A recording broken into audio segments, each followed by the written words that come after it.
Thank you, everybody, for your patience. Good evening, everyone. We're ready to begin the evening's board meeting. Sergeant at Arms, has the front lobby been cleared? Yes. Thank you. Request that all electronic devices be turned off or put in silent mode.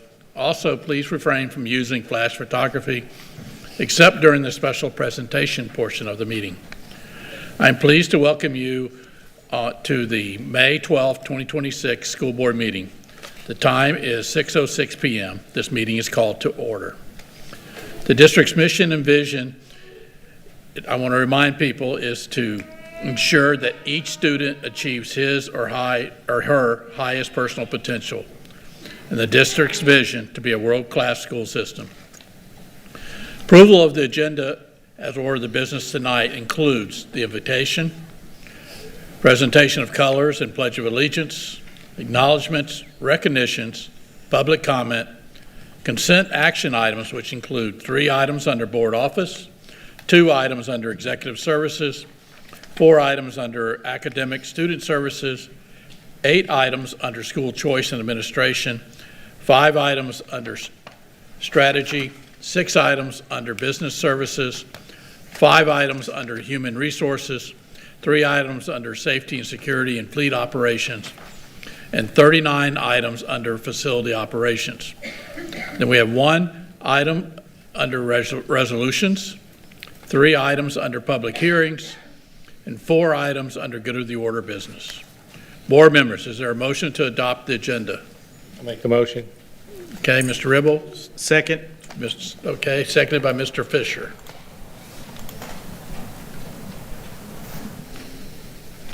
You'll please record your vote.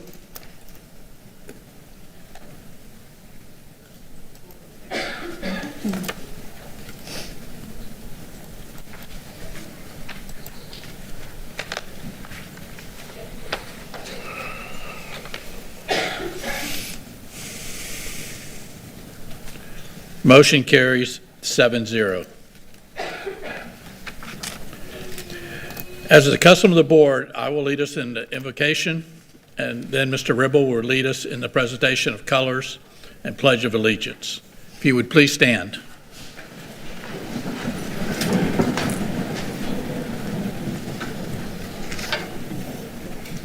You'll pray with me? We gather today with a shared purpose and a heavy responsibility. We ask for the grace to set aside our personal biases and strength to open our hearts and minds. Grant us the patience to truly listen, not to just hear words, but to understand the diverse perspectives, concerns, and hopes of all sides brought before us. In every debate and every vote, lead us back to our primary mission. Help us navigate complex challenges with clarity, ensuring that we keep our students first in every decision we make. May our choices pave the way for their growth, success, and well-being. Lastly, we lift up our school community. We ask for a wall of protection over our classrooms, hallways, and offices. Keep all our students, teachers, and staff safe from harm, and foster an environment where every individual feels secure, valued, and empowered to learn and lead. Amen. Introducing the cadet who is presenting the national colors for our Pledge of Allegiance tonight is Sergeant Major James Hovner, Army instructor from Cape Coral High School. Sergeant Major Hovner served 36 years in the Army Reserves in numerous assignments and retired as a Brigadier Operations Sergeant Major for the 2nd Brigade, 84th Division. This is Sergeant Major Hovner's 7th year as a JROTC instructor in the district. Thank you, sir. Presenting the national colors this evening is Cadet Victor DeJesus, Command Sergeant Major of the Cape Coral High School Seahawks, Junior RTC. He has been selected as the incoming Command Sergeant Major for the school year 26-27. Cadet DeJesus is a dedicated member of the nationally ranked drill and exhibition team, where he currently serves as the Color Guard Commander. Following graduation, Cadet DeJesus plans to enlist in the Army Reserve while attending a technical college to earn a certification in automotive field. Ladies and gentlemen, please join me in the Pledge of Allegiance. I pledge allegiance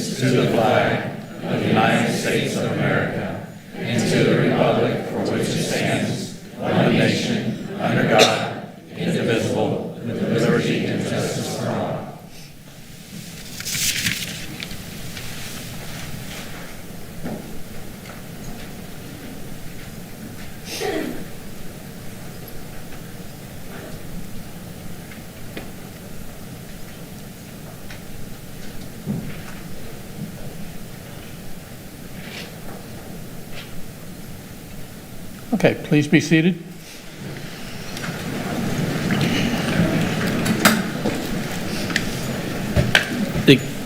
The character word for May is patience, the ability to wait calmly without complaining. The design displayed on the screen was created by Abigail Carrillo, a 10th grade student at Estero High School. Board Member Superintendent, it's time for recognitions. Will join me.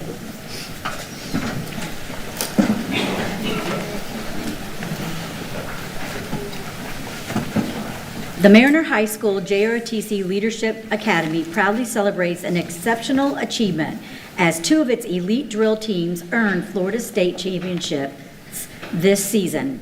The male armed platoon, led by senior team commander Tristan Hyman, a distinguished four-year varsity letter recipient, demonstrated precision, discipline, and unwavering leadership to secure the state title. Equally impressive, the female dual exhibition team, led by senior Megan Santel, alongside incoming brigade commander Ivy Leslie Santiago, delivered a commanding and technically outstanding performance to capture their own state championship. These victories reflect not only the individual excellence, but also the collective commitment, preparation, and pride that define the Mariner program. This accomplishment continues a powerful legacy of excellence, marking the 11th consecutive year Mariner has qualified for both state and national championships, an extraordinary standard sustained over more than a decade. Their success is guided by the dedicated leadership of the head coach, First Sergeant Steve Jaramillo, a 2016 Golden Apple recipient, and Command Sergeant Major Trillo Crosswaite, whose mentorship and high standards continue to shape cadets into disciplined leaders of character. Mariner JROTC remains a model of excellence, not only in competition, but in developing young leaders prepared for success beyond high school.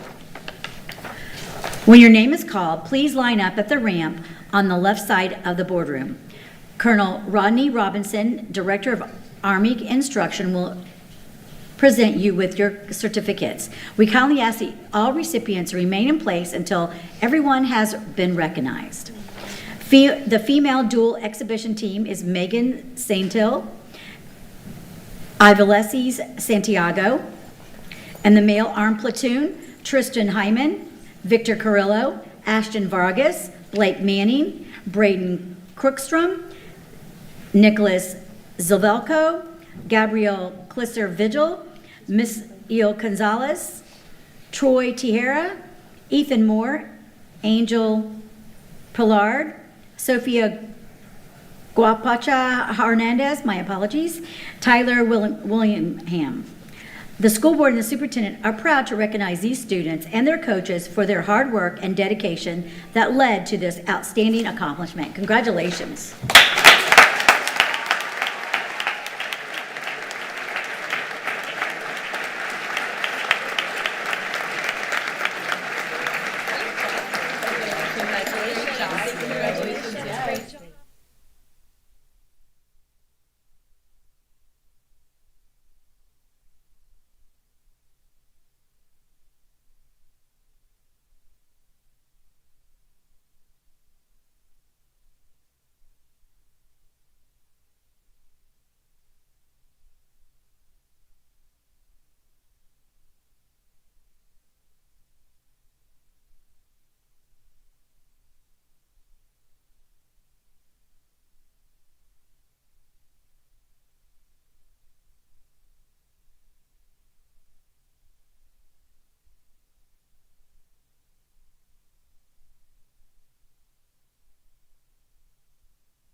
The School District of Lee County is proud to recognize the 2026 Florida High School Athletic Association State Wrestling Champions Competition.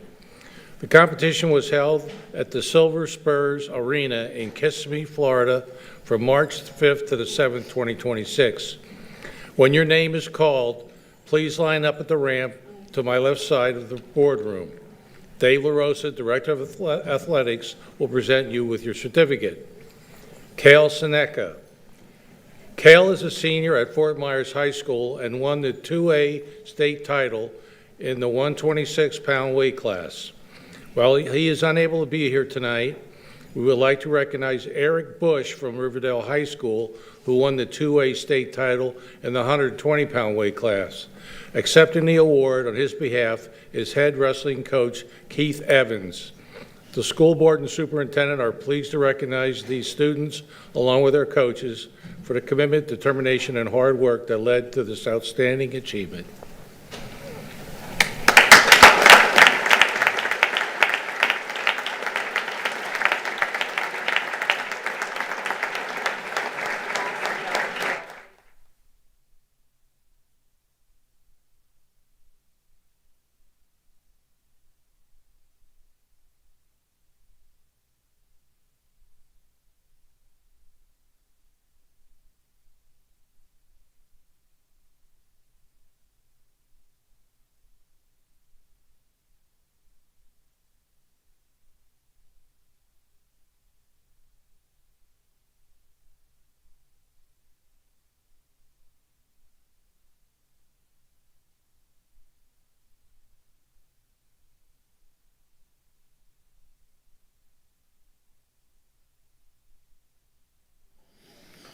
Okay.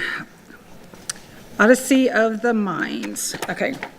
Odyssey of the Mind is an international educational program that provides creative problem-solving opportunities for students from kindergarten through college. Team members apply their creativities to solve problems that range from building mechanical devices to presenting their own interpretation of literacy classics. Through this process, students develop skills in problem-solving, critical thinking, teamwork, math, language arts, science, writing, engineering, and performing arts. They then bring their solutions to competitions at the local, state, and world levels.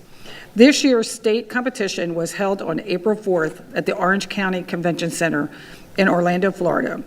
Both teams placed first in their division and are now eligible to compete in the world's final in Iowa State University. When your name is called, please line up on the ramp on the left side of the boardroom. Danielle Knapp, Coordinator of Teaching and Learning, will present your certificates. We kindly ask that all recipients remain in place until everyone has been recognized. Please help us recognize the following outstanding students. Cape Elementary School team members: Nora Logan, Grant Koch, Hailey Quackenbush, Stella Harley, Avra, and I apologize if I mispronounce your name, Azam, Carl Gottfried. Parent coaches, Ms. Quackenbush and Dr. Amaz. Teacher sponsor, Brittany Harley. Got more coming. Okay, we have more coming. So thank you for that. They deserve that.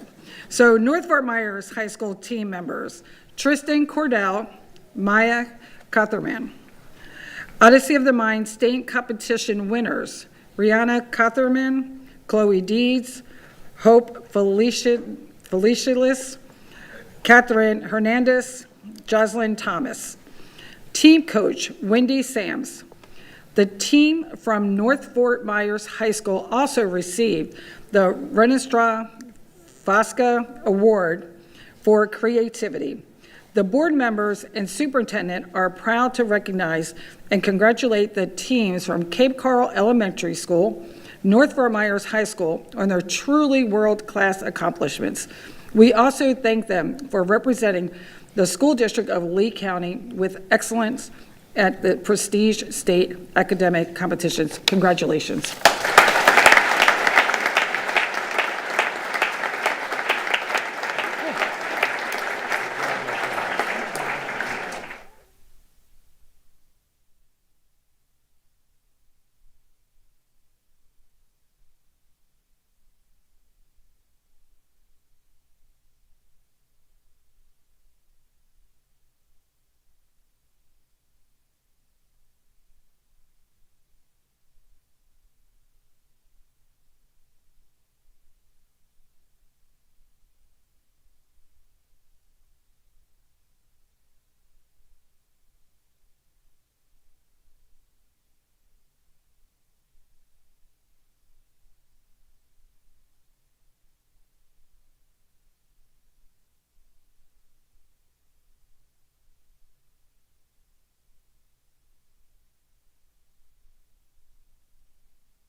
Each year, the Florida Junior Thespians Organization hosts statewide individual events and a one-act competition for the middle school theater.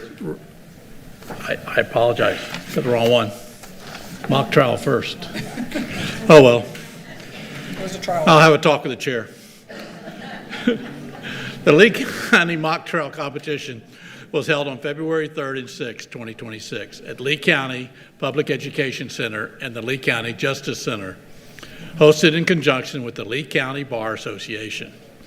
Among 9 high schools that competed, one team earned the opportunity to advance to the 20th Judicial Circuit Mock Trial Competition at the Charlotte County Justice Center, where they went on to win.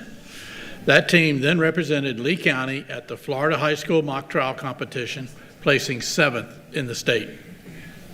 The following members of the 2026 Lee County and the 20th Judicial Circuit High School Mock Trial Competition championship team from the Fort Myers High School are being recognized today. When your name is called, please line up in the ramp to the left side of the boardroom. Melissa Zimmer, Assistant Director of Curriculum, will be there to greet you. We kindly ask all recipients remain in place until everyone has been recognized. Team sponsor is Orrin Wright. Members are Anna Boggs, Victoria Bush, Vienna Bush, Sebastian Canizares, Ava Garcia, Giulia, or is that close? Chiara, I'm going to say. They phonetically spell these for me, and that's harder than actually looking at the name. Kendall Loftus, Matan Marciano, Tara Sean, Austin Sumi, Sienna Young, Zara Rahman. The board members and superintendent are proud to recognize and congratulate the Fort Myers High School Mock Trial team on their accomplishments. Congratulations.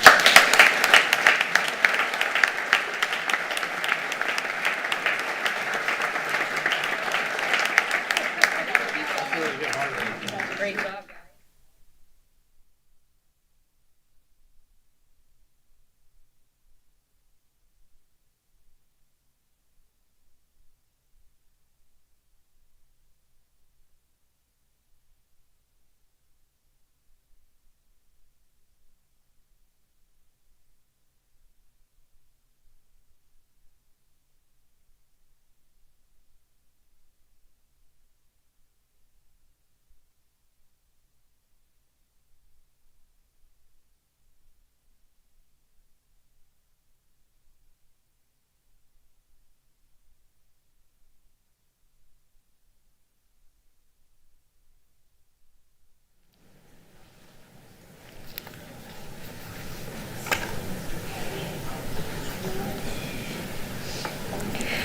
On January 24th, the School District of Lee County held the Regional History Fair at Dunbar High.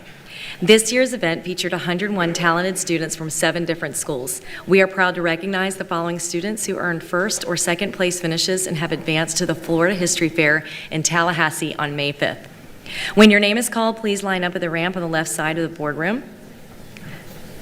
Melissa Zimmer, Assistant Director of Curriculum, will be there to greet you. We kindly ask that all recipients remain in place until everyone has been recognized.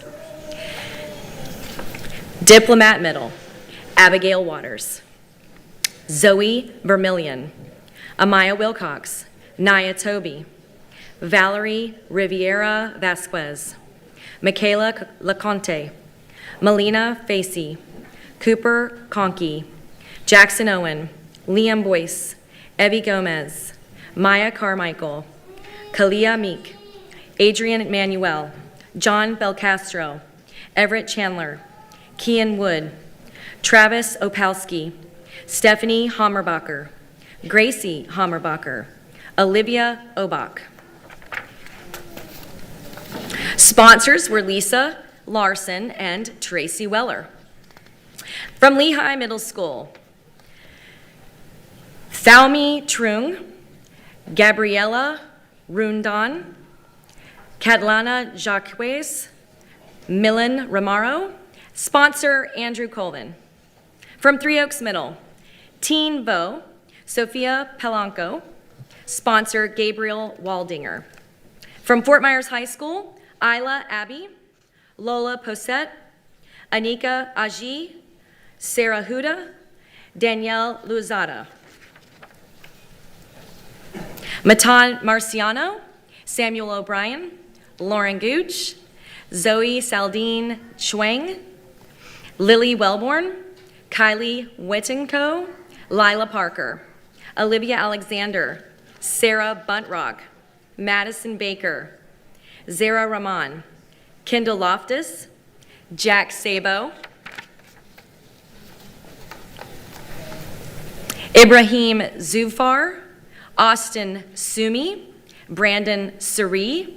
Sponsor, Scott Whittemore. The board members and superintendent are proud to recognize and congratulate each one of you on your outstanding accomplishment. Congratulations.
Each year, the Lee County Supervisor of Elections Office invites all public high schools to participate in its High School Voter Registration Challenge.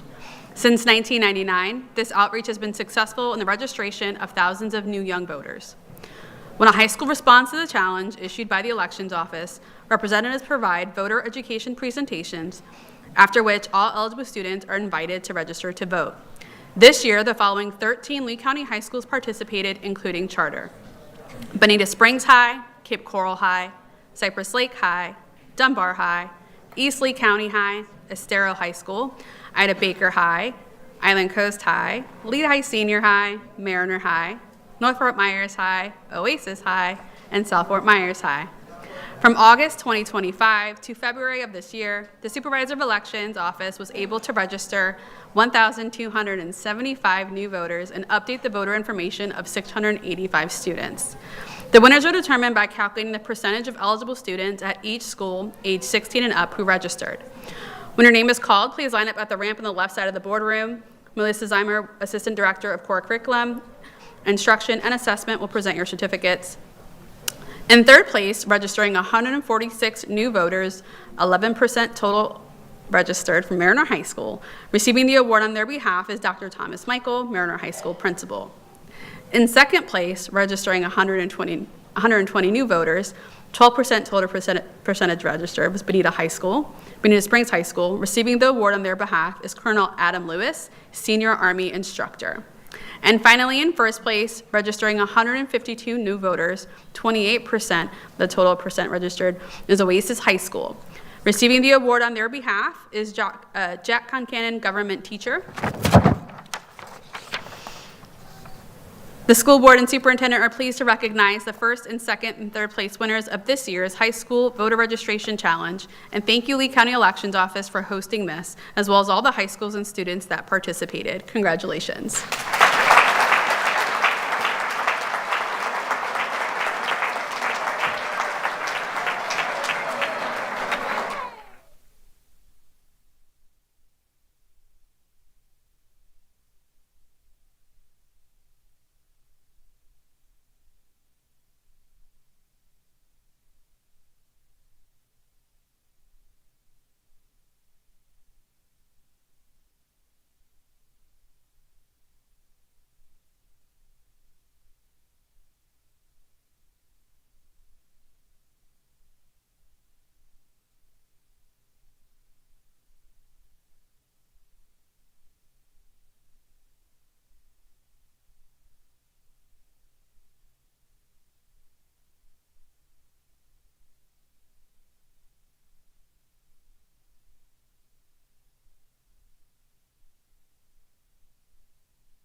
The School District of Lee County proudly recognizes the dedication and impact of our first-year teachers supported through the APPLES program, accomplished professional practices for the Lee County education system. This program provides job-embedded support to new teachers during their first year in the classroom.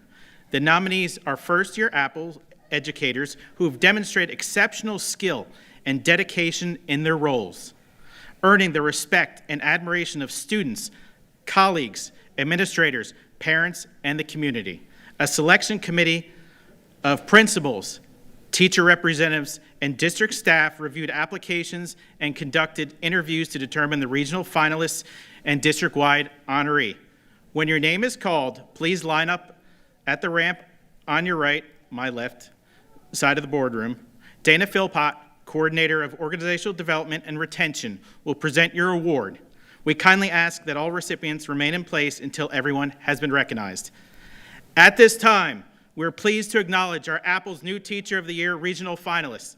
First is Cora Lexi McCreary from Mariner Middle School, West Region.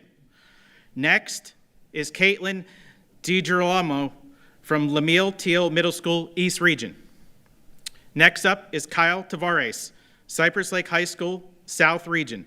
Please join me in congratulating these exceptional educators. Your dedication in helping shape the future of education in Lee County.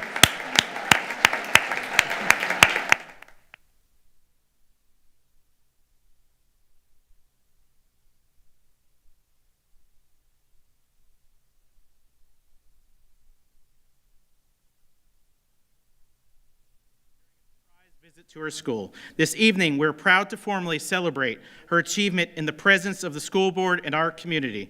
The school board and superintendent are honored to recognize Julia Mamoli, kindergarten teacher at J. Colon English Elementary, as the 2025-2026 APPLES New Teacher of the Year.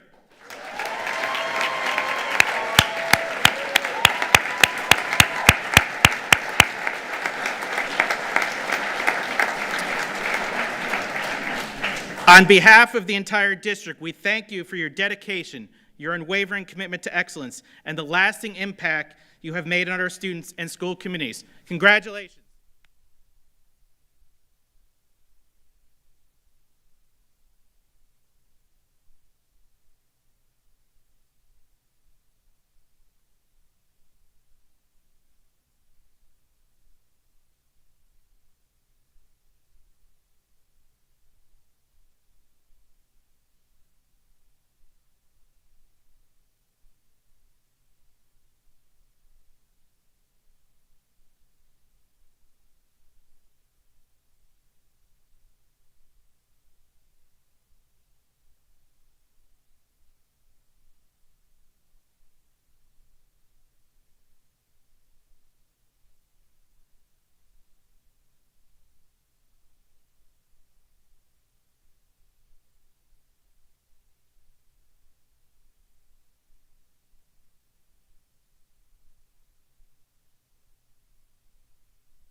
2026 Apples Mentor of the Year regional finalist and district recipient. The Apples Mentor of the Year program celebrates the dedication and impact of mentors who invest their time and expertise in developing first-year educators. This recognition is awarded to one outstanding mentor who demonstrates excellence in coaching, modeling effective instructional practices, and supporting new teachers in building confidence and capacity. Nominees are selected in their exceptional skill, professionalism, commitment to student and teacher success, earning the respect of students, colleagues, administrators, families, and the wider community. A selection committee of principals, teacher representatives, and district staff reviewed applications and conducted interviews to determine the regional finalists and district-wide recipient. When your name is called, please line up at the ramp on the left side of the boardroom. Kendra Penance, Coordinator of Organizational Development and Retention, will present your award. We kindly ask that all recipients remain in place until everyone has been recognized. At this time, I would like to acknowledge our regional finalists for the Apples Mentor of the Year Award. As I read your name, please come forward to be recognized. Ebony Williams, Gateway High School East Region. Catherine Wyatt, Cape Coral Technical College at-large region. Jill Tomlinson, Paul Lawrence Dunbar Middle School South Region. Thamar Herman, Challenger Middle School West Region. Last month, the Apples Mentor of the Year received the exciting news of her selection during a surprise visit to her school. This evening, we are proud to formally celebrate her achievement in the presence of the school board and our community. The school board and superintendent are honored to recognize Catherine Griffin Peer, collective teacher, Dunbar High School, at the 2025-26 Apples Mentor of the Year. On behalf of the entire district, we thank you for your dedication, unwavering commitment to excellence, and the lasting impact you have had on our students and school communities. Please join me in congratulating these outstanding educators. Your work is helping shape the future of education in Lee County.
The School District of Lee County continues to strengthen the commitment to high-quality teaching and learning through the Marzano High Reliability Schools Framework, which recognizes schools for strong culture, effective instruction, and aligned systems that support student success. Tonight, we're proud to recognize schools that have earned high reliability school certification at levels 2 and levels 3. When your school is called, please line up on the ramp to my left of the boardroom. Kendra Penance, Coordinator of Organizational Development and Retention, will present your award. We kindly ask that all recipients remain in place until everyone has been recognized. Level 2 certification reflects a school's success in ensuring effective teaching in every classroom with a strong focus on instructional quality and consistency. Lee County now has 29 Level 2 certified schools, bringing the total nationwide to 487. This designation is earned through focused professional learning, reflection on instructional practice, stakeholder feedback, and targeted action, with all work validated through an external review process. At this time, we're pleased to recognize Diplomat Elementary, led by Principal Dr. David Sano, for earning the Level 2 certification. Level 3 certification reflects the deeper level of systems alignment where schools have established a guaranteed and viable curriculum consistently delivering high-quality instruction in every classroom. This ensures strong alignment among standards, instruction, and assessment so all students experience rigorous, meaningful learning. Lee County is proud to have 3 schools earn this distinction, representing all Level 3 schools in Florida and among the 195 nationwide. This achievement reflects sustained system-wide commitment to professional learning, curriculum coherence, consistency across classrooms, with all work validated through an external review process. At this time, we're honored to recognize Three Oaks Middle School, led by Principal Forrest Walker Jr., for earning Level 3 certification. Congratulations to both schools.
The School District of Lee County continues to strengthen instructional excellence through the High Reliable Teachers Certification Framework, which recognizes educators who demonstrate effective instructions, ongoing professional growth, and a strong focus on student learning.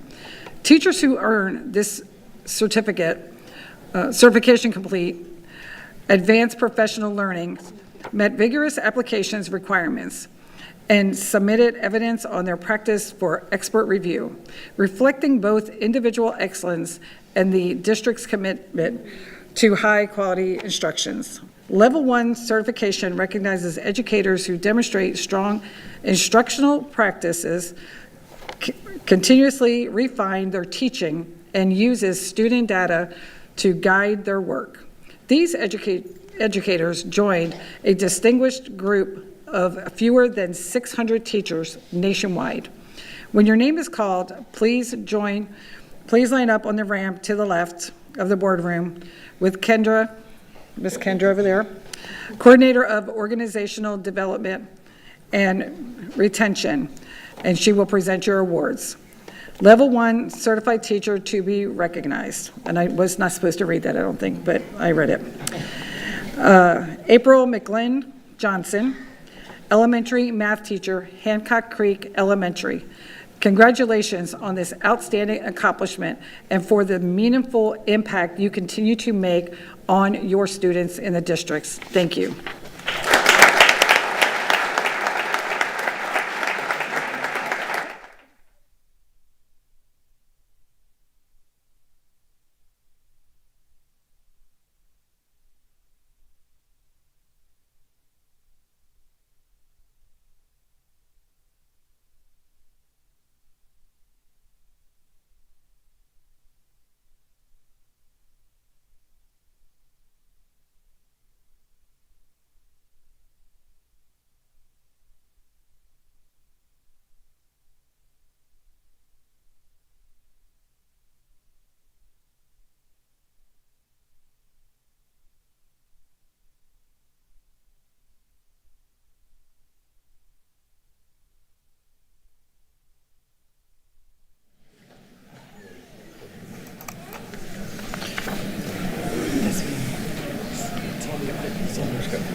Each year, the Florida Junior Thespian Organization hosts statewide individual events and a one-act competition for middle school theater students.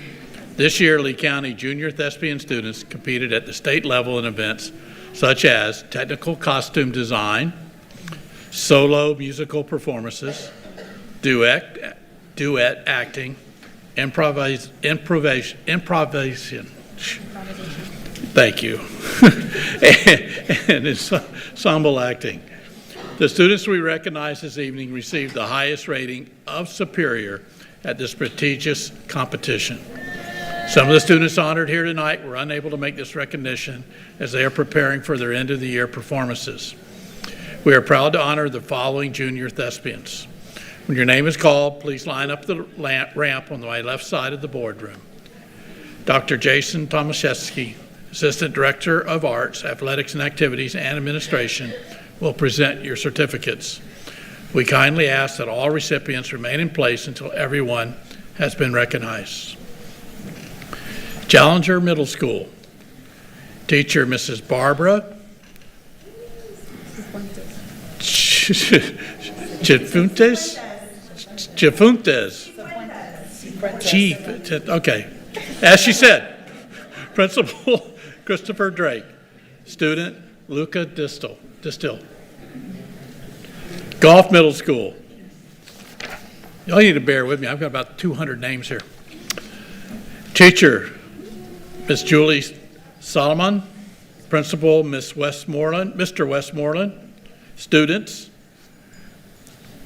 Bryden Belcher, Tyler Ernest, Ava Gonzalez, Greta Van Galen, Jacinda Williams, Lizzie Vita, Bradley McJury, Gianna Espinal, Isabella Christopher. North Myers Academy of the Arts. Teacher, Mrs. Kathy Rivadeneira.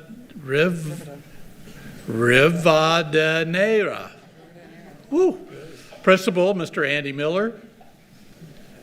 Students are Kinsley Marie Bradford, Leah Oliver, Ashley Otero Miranda, Emily Serrano Alaga, Ella Alfaro Maldonado, Samantha Baluha, Camila Carballo, Anna Garzanza Solana, Talisha Carter, Tatiana Cordell, Jacob Culberson, Caroline Dilla, Lillian Downing, Isla Foley, Lily Gillis, Peyton Marquez, Olivia McIntosh, Macy Meeks, Francisca Mia, Sidoni Mitchell, Zoa Molona, Emily Moreno Diaz, Isabella Pantaleon, Jane Peck, Georgiana Pipitone, Reese Rainero, Tyler Reese, Ernesto Santana, Dakota Skodutu,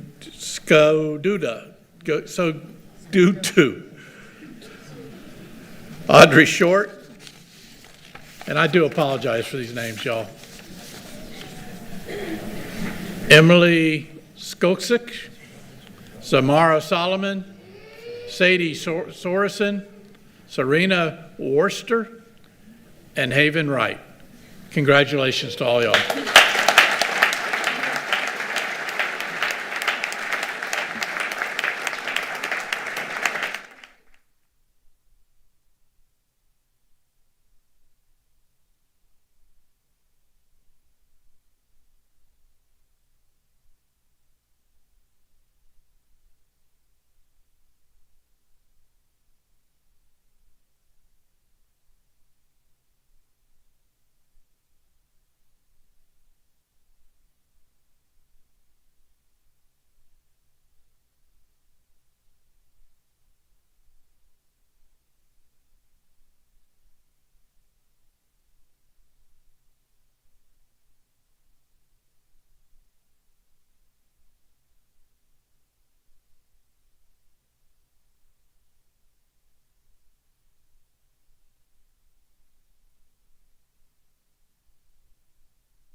The class of 2026 is preparing for their graduation ceremonies the weekend of May 28th to June 1st.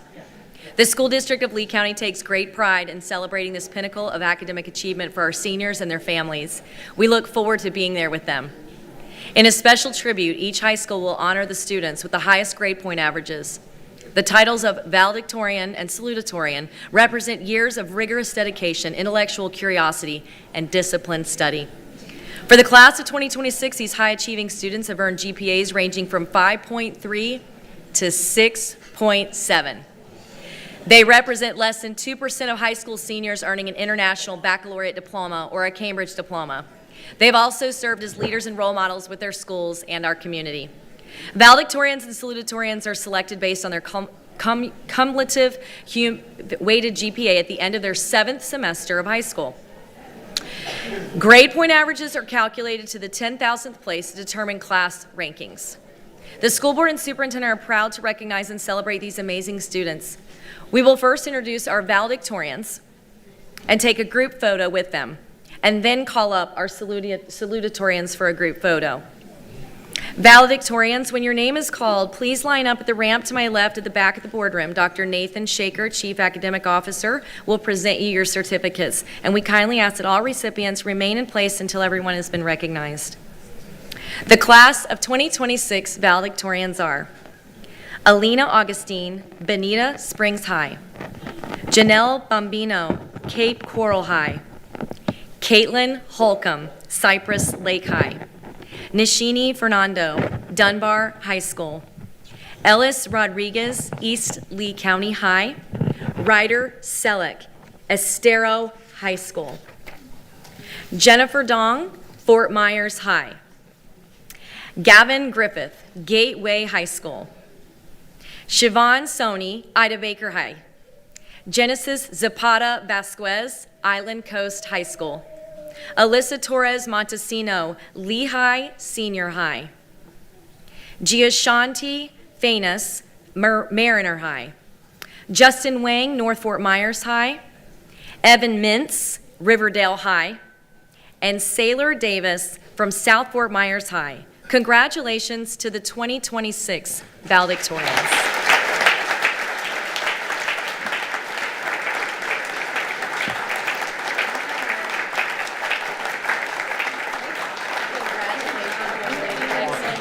Great job.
Salutatorians, when your name is called, please line up at the ramp to my left side at the back of the boardroom, and Dr. Nathan Shaker will present you your certificates. The class of 2026 salutatorians: Mason Burks from Bonita Springs High; Mason Huffman, Cape Coral High School; Gus Lessinger from Cypress Lake High; Dita Goginini from Dunbar High School; Grace Crowder, East Lee County High; Miles Brown, Estero High School; Tanish Madar, Fort Myers High; Elier Cabrera, Gateway High School; Anna Suarez, Ida Baker High. Allison Cabrera, Island Coast High School. Darlene Taveras, Lehigh Senior High. Yinaslady Diaz, Mariner High. Sebastian Jean-Pierre, North Fort Myers High. Kieslyn Mesidor, Riverdale High School. And Miley Sand from South Fort Myers High. Congratulations to the 2026 salutatorians.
The second annual Florida Invention Convention was held at the University of South Florida on April 11, 2026.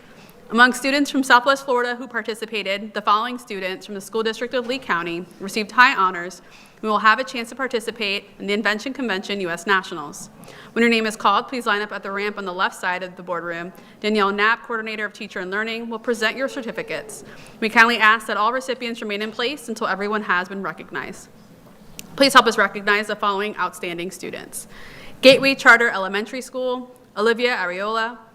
First place award for hairband bumper. Zarina Lozada, best display board for EC Banana Exploding Clock. Aaron Nujian, first place award for safety sidekick. Lucas Stevens, second place award for smart bin. Pinewoods Elementary School, Siddharth Ramdas, first place for Zoomy Broomy, the Dustbuster drone. Magdalena Carola Garold, third place for Easy Jelly Hadley. Hadley Gilchrist, first place and best of fair for Porta Popper. Dunbar High School, Nashini Fernando, second place award for Baby Beats 3.0, development of a sustainable and cost-effective fetal heart monitoring device for settings with resource and economic challenges. Fort Myers High School, Dira Sharma, Best Prototype Award for Dastera, Revolutionizing Assistive Technology. The board members and superintendent are pleased to recognize and congratulate Olivia, Zarina, Aaron, Lucas, Siddharth, Magdalena, Hadley, Nashini, and Dira on their truly world-class STEM accomplishments. We also thank these students for representing the School District of Lee County so well at the state academic competition. Thank you. Congratulations.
We'll take just a brief pause here. If all those that have received awards would like to leave, they can do so at this time.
Folks, please take a seat so we can get started.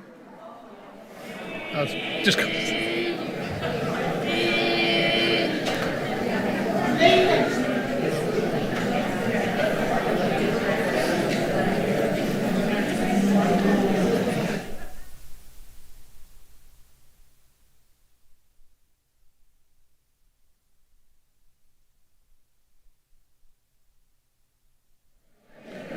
if everyone would please find their seat, we're going to start.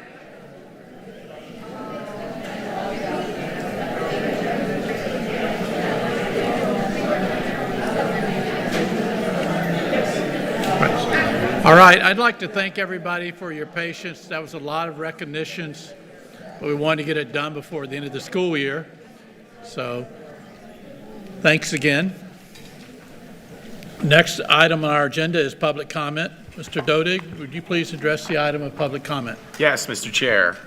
School board policy provides the opportunity at this point in the meeting to address the board concerning any matter on this meeting's agenda or any other matter relevant to the operation of the school district. Please complete a public comment card and place it in the provided basket. If you need one, our staff can provide one. The rules concerning public comments are posted in the back, and comments will be made from the podium in the front center aisle. Please be advised that the board will not respond during public comment to remarks made by speakers. The purpose of public comment is to provide feedback on district issues such as duties, responsibilities, decisions, and the general operation of the district. The school board is viewpoint neutral during public comment. We ask that decorum be maintained and respect be shown as expected when a government agency conducts its official business. Therefore, abusive language, defined as swearing, use of profanity, or name-calling is prohibited. In addition, clapping, hissing, booing, or a display of temper during public comment is prohibited. Speakers who fail to follow proper decorum in the chambers will be ruled out of order by the board chair or the board attorney. Any speaker continuing with such remarks will be required to relinquish the microphone per Board Policy 0169.1 and may be removed from the chambers by the Sergeant at Arms. Per Board Policy 0169.1, the time per speaker is 3 minutes if there are 1 to 20 speakers, 2 minutes if there are 21 to 30, and 1 minute if there are 31 or more speakers. The maximum time allotted for public comment is 1 hour, 60 speakers. You will find a countdown on the big screens in front of the room. Once your time has elapsed, the microphone will automatically shut off. Please state your name when you approach the microphone. I will call your names, 5 speakers at a time. Please follow the staff's direction when lining up. Mr. Chair, there are 36 speakers who wish to address the board this evening. Speakers will have 1 minute to speak. Thank you. Is there anyone who did not fill out a comment card and would like to do so at this time? I don't see anyone, so thank you. Mr. Dodig, please proceed with public comment. Would the following individuals line up in the back of the room? Daniel Becker, Charla Fox, Michael Borbina, India Palencia, and Robert Daniels. And will Mr. Becker please approach the podium?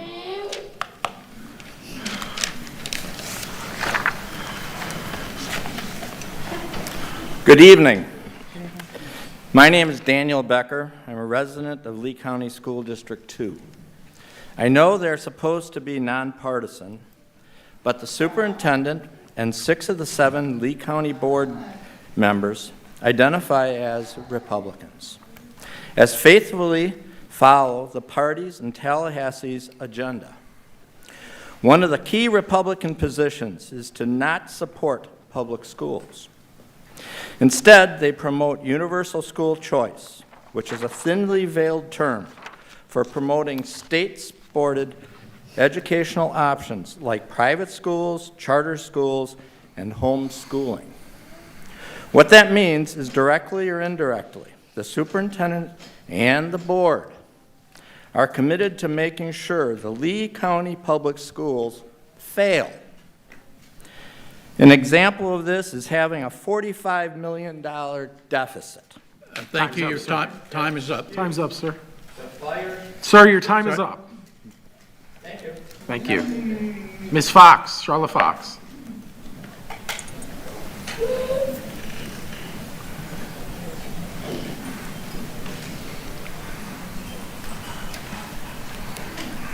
Good evening, boards, superintendent, and chair.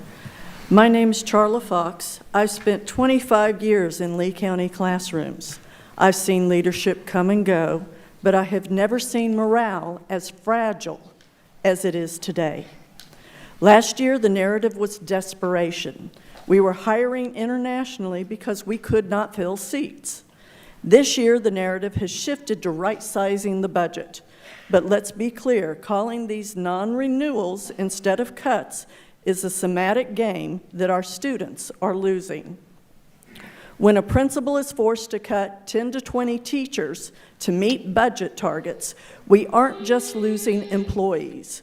We are losing music programs, specialized electives, and mentorships that only experienced educators can provide. The timing of these cuts during Teacher Appreciation Week was a gut punch to the professionals who show. Your time's up. Thank you. Ms. Fox. Michael Borbina.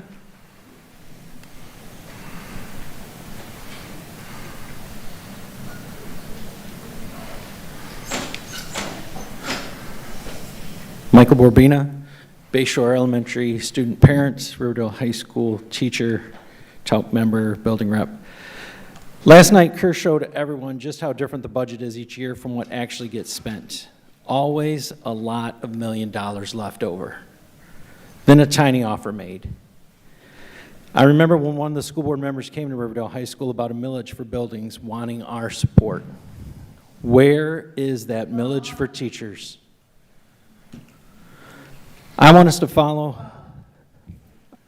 follow Santa's lead and start getting a naughty and nice list together of who's willing to talk about a millage for teachers and get that list out to anyone that's going to go vote when it's time to fill these seats up here. We need money for raises, not bonus schemes. Every cut made is a real person's life made extremely difficult. Thank you. Thank you. Would the following individuals line up? Jacqueline Perez, Denise Nystrom, Ann Levesque, Kay Polston, and Trey Grimmett. The next speaker is India Palencia.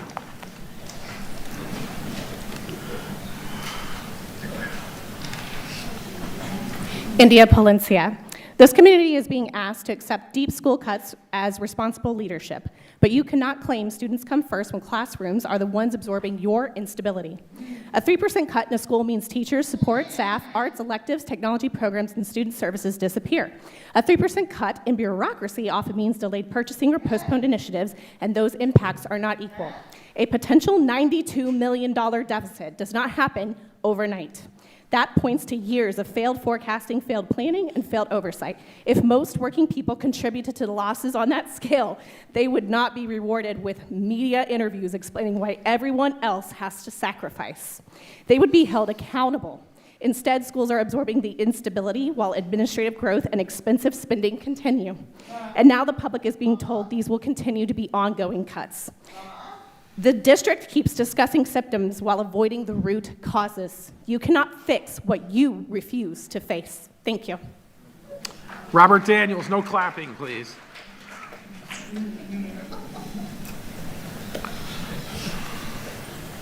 Robert Daniels.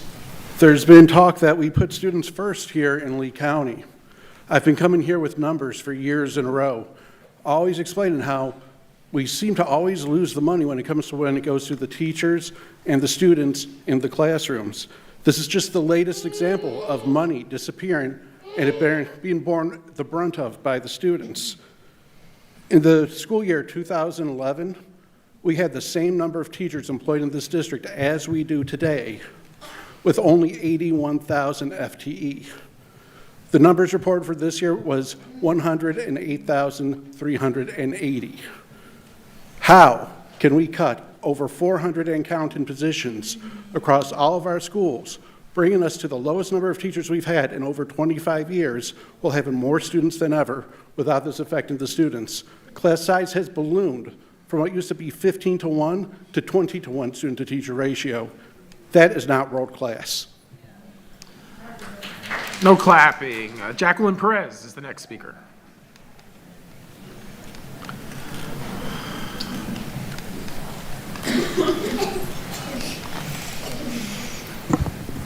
Good evening, Board. This afternoon you spoke about Fort Myers Beach School. I'd like you to consider doing that for the Buckingham School and extending that proposition as well.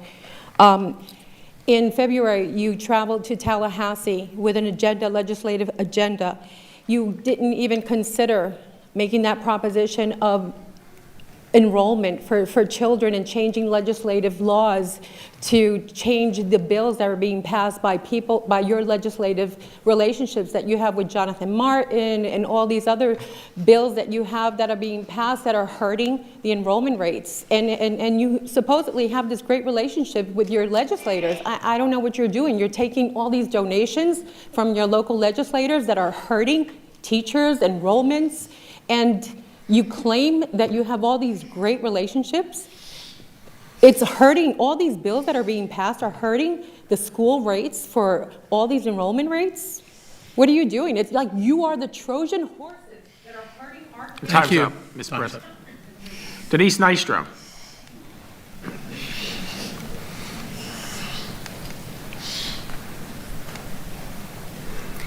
Good evening. There are dots that need to be connected so that everybody here understands. The superintendent and 5 out of 7 board members use the same campaign manager, Terry Miller.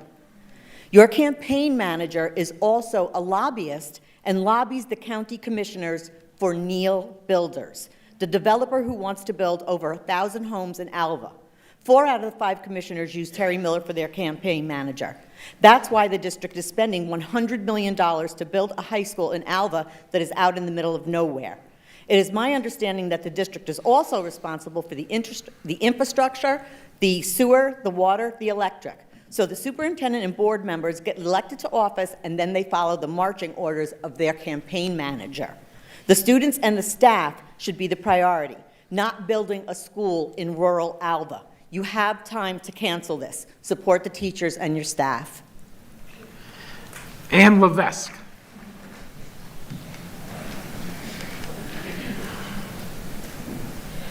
I'm a student from Gateway High School. I want to speak on behalf of all the students who have been impacted by the district cuts. Hundreds of teachers have been cut, with at least 100 of them being art teachers. In my school, the Art Department of Theater, which has fostered creativity, critical thinking, and emotional expression within dozens of students, has been cut entirely from our school. Not just this, but similar programs like dance are simultaneously being scaled down. While this may not be significant to some, a lot of people's worlds were turned upside down due to this decision, as theater was their livelihoods. I'm here to represent a petition brought by the students of Gateway High School to revoke such actions, setting emphasis on its significance. One of our theater students started a petition 5 days ago to gain recognition for this cause. It has gained nearly 600 signatures in less than a week. This petition is just one example of the emotional impact inflicted on students, amplifying the significance of such programs being disengaged by your system. With consideration of your message to put students first, please notice the students who are advocating for their department. Thank you. Would the following individuals please line up? Sandy Clark, C.C. Canciani, Daniel Levesque, Gage Griffith, and Gwyn Gittins. The next speaker is Kay Polston.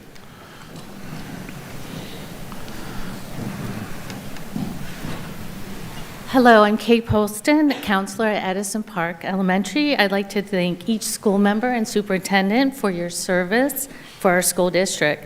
I wanted to bring to your attention that my position has been cut to half-time, as many other schools in the district. Mental health is not a part-time job. A student in mental health crisis won't always happen on the 2.5 days that a part-time counselor will be at the school. It can happen at any time. The past 2 years, I've offered small group therapy for students experiencing divorce, and also I've done self-confidence groups, groups on anxiety, social skills, self-regulation. I've also done individual counseling for over 65 students so they can be better equipped, ready to be learned and excel in the classroom. Now going to halftime, my role next year will only be crisis counseling, which will be reactive instead of proactive services. I asked the board to make it a priority to have at least one full-time counselor in every Lee County school so we can put students first. So they can help with Your time's up, Thank you. Thank you. Treya Grimmett.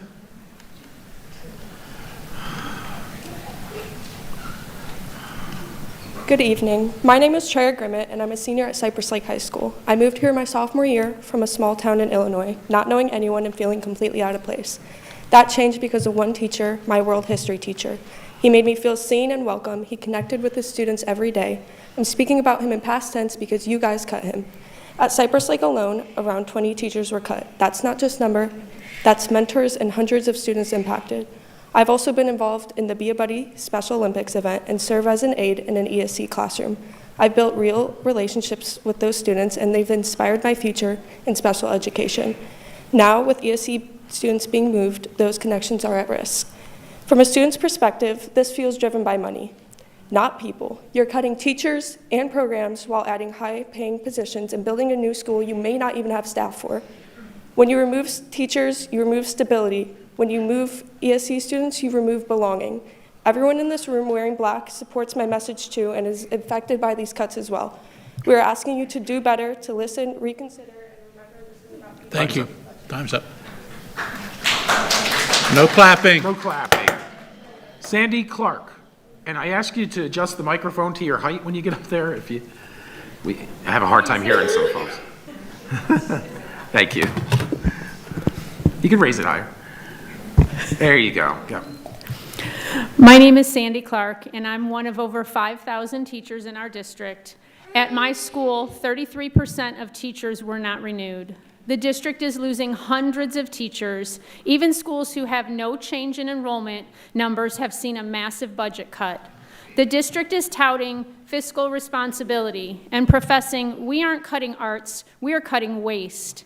If that is what we are to the district, waste, something to be discarded, the truth, with no money in the budget, highly effective teachers are being let go and programs are being cut.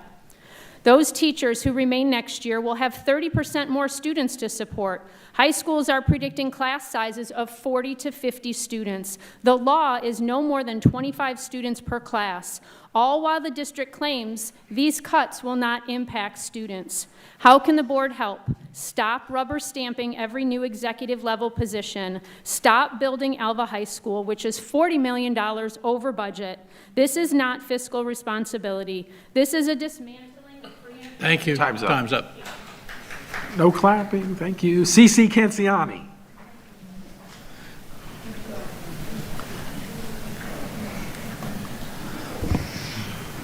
Good evening. I'm a teacher for 25 years in this county, and I am extremely familiar with the students at Royal Palm and Buckingham. And I would just like you to understand that although I know that it has been put on pause, that is just a pause, and I'm afraid of the storm that might come. So I implore you to talk with teachers, parents, and experts to ready the building to meet all of the students. Do I think it could be a success? Absolutely I do. But do I think it can happen overnight without any funds? No, I do not. Okay, let's get it right. Let's do it the right way. Let's make it right for our most fragile students and the students that bring the biggest dollar into this district, okay, and the biggest dollar for teachers as well.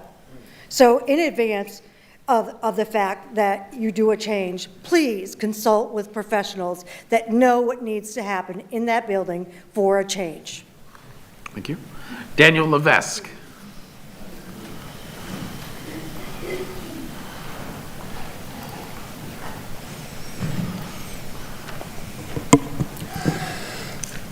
Thank you for your time. I'm here on behalf of my daughter and all the other art students whose future you have in your hands. Right now, this board is considering cutting arts funding in schools in favor of athletics. While I do appreciate the value of athletics and what students learn from healthy competition, others who are not athletically inclined gain much of the same benefits from participating in the arts: teamwork, excellence through practice, focus, and how to cope with failure. Taking the arts away from these students will not move them to become athletes to gain these benefits. Instead, they will leave them aimless and without a healthy outlet. More than that, I would argue that the arts actually holds greater importance than athletics for cultural reasons.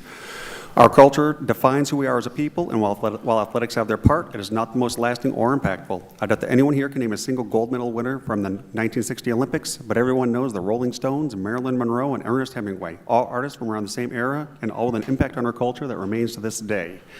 Art education is far more important than many people give it credit for. Consider the impact of the musical West Side Story and how people viewed civil rights and race relations, or how The Outsiders in Grease showcased the strife between people of different classes and backgrounds with the need for harmony as one.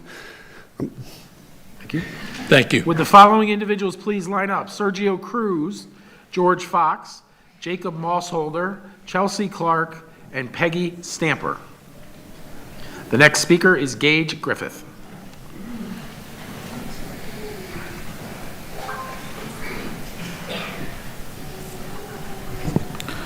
My name is Gage Griffin. Thank you, board, for letting me come before you today. I come to represent my wife, a soon-to-be Lee County Public School teacher. And it's because of her that we could afford to buy our first home. It's because of her I was able to go back to school. And it is because of you she no longer has a job. And I understand that the superintendent's heart goes out to us because she also lost her job early on.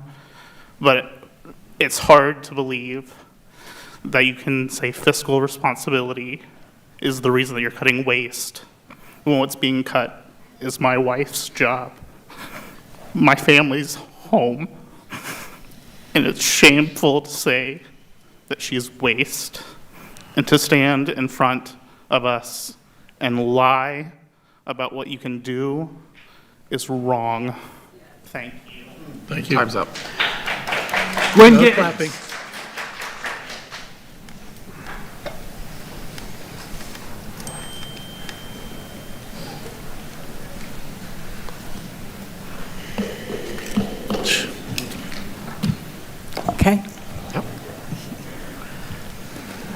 The dangers of the shell game, keeping voters, parents, and students wondering what's under which cup.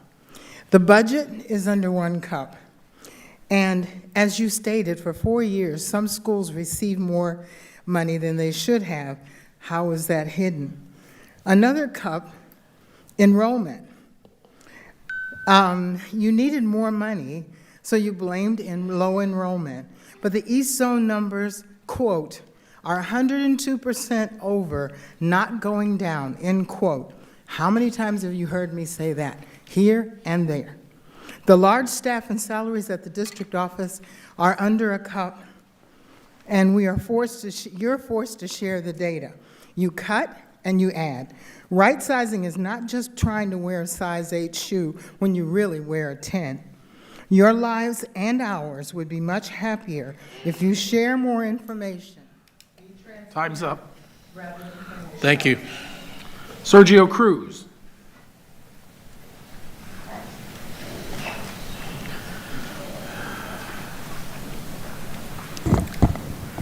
Good evening. My name is Sergio Cruz, and I serve in several capacities locally, around the state, and nationally, advocating for individuals and families with disabilities.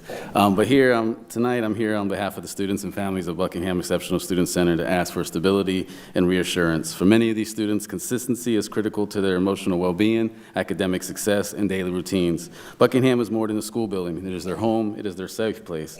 Families learned about this possible relocation very late in the process, leaving little opportunity for community discussion, planning, or problem solving. Many parents feel blindsided and unheard. Tonight, I'm asking the district to guarantee Buckingham Exceptional Student Center will remain at its current location for at least the next school year. I know the verbiage sent out on the correspondence with them said until further notice. I would hope that we can give them some clarity and some expectation that going into the 26-27 school year, that is exactly what is going to occur, that they will at least have that next year to be able to explore all options and see what they can do to potentially save their school from the next year. Thank you.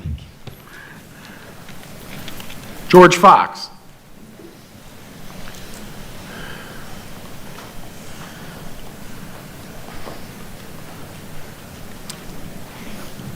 Thank you.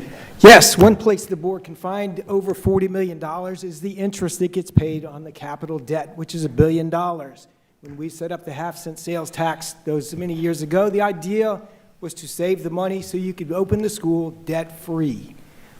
Somehow, the politics in Tallahassee and the ideology behind it changed the law to where you have to use a COPS, which is a ripoff. It's terrible, and it costs the taxpayers and the students all kinds of money, which you could use today to help these people keep their jobs if you would do your job and challenge that system that's up there that's ripping off all that money and skimming it off the taxpayers' taxes. That's your job. That's what you're elected for. And until you do that, you're just going to hurt people when you really could be fighting for them. Thank you. Thank you. Jacob Mossholder.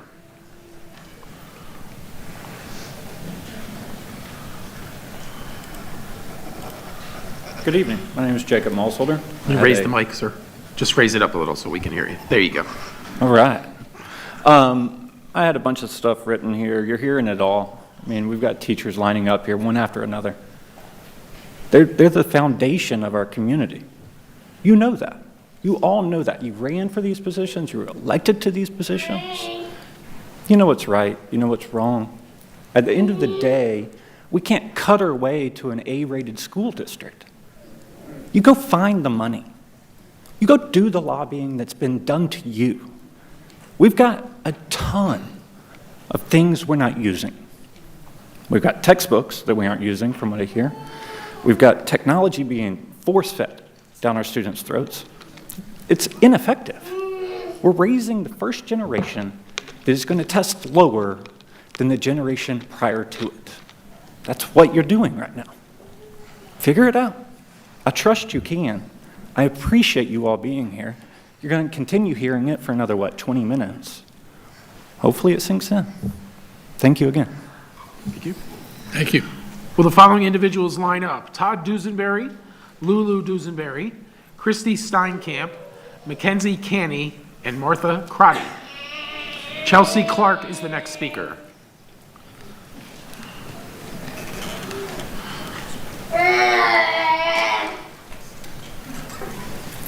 Chelsea Clark.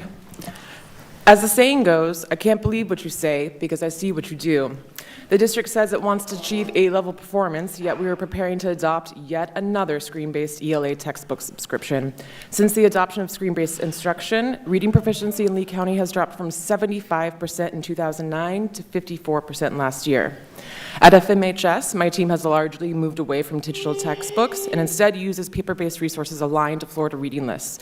By my estimates, Think Circle will cost about $1.3 million annually, while AI-supported and open educational resources like those we use at FMHS would cost roughly $165,000 district-wide. That is a potential savings of more than $1 million per year at the high school ELA level alone. Despite this, we are told not to consider cost, only instructional effectiveness. My concern is that this program is neither most effective nor the most efficient option. A fraction of that funding could support a teacher-created, paper-based curriculum that improves proficiency and gives teachers greater ownership. Thank you, ma'am. Peggy Stamper. Peggy Stamper. I yield my time. Chelsea Clark. You can't do that. No, you can. Yeah. Well, that's not allowed under our board rules. High School, support the approach. My current proficiency is 67%. Fort Myers High School overall is 68%, and 8% gain from last year. I believe this makes us one, if not the best, ELA departments in the district. I am also concerned about district priorities. Recently, FMHS students and staff lost access to the gym during the school day so the district could host a political press conference. PE students were forced outside in extreme heat as a Little Wave graduation celebration. Actions like these make staff question whether the students and teachers are truly the priority. Finally, the district continues to cite enrollment declines and legacy funding issues to explain major budget cuts, yet you have failed to define legacy funds. My assumption is that your failure to define the term legacy funds is because you are referring to Title I funds, which equally the same amount. I hope I am wrong, but if my assumption is correct, why would we voluntarily cut programs supporting high-poverty students? Nearly 40% of our students come from low-income families. In closing, I hope the district will prioritize all the Thank you. district benefits. Todd Dusenberry.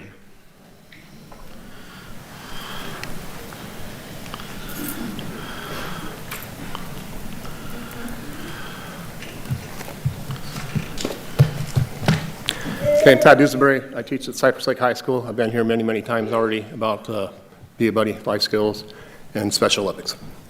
Real quick, Cypress Lake High School is one of the original first 4 schools in Lee County, and for over 2 decades, our identity has been defined by an inclusive culture supported by staff, administration, and a community that embraces students of all abilities.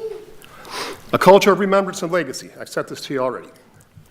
There's 5 designs on the t-shirt. The butterfly is for Selena, an ESC student who lived for this day. The angel is for Miss Kathy, a helping teacher and true angel. We raised $25,000 in a single year for a scholarship in her name for students pursuing careers in disability. The morning glory is for Miss Winnie Reed, a profound classroom teacher whose devotion to her students survived seizures and brain surgery.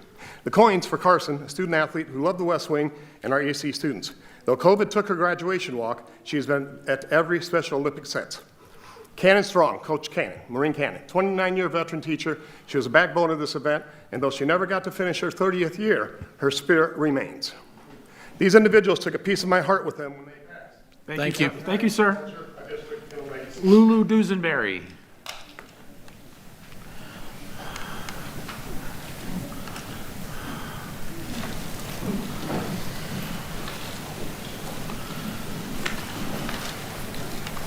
Real quick before you start, Lulu is a former student from Cypress Lake High School. She's also asking for ADA accommodations so that she can get her speech read by someone else. Okay. It would take her That's fine. a long time. Thank you. I am honored to speak on behalf of Lulu.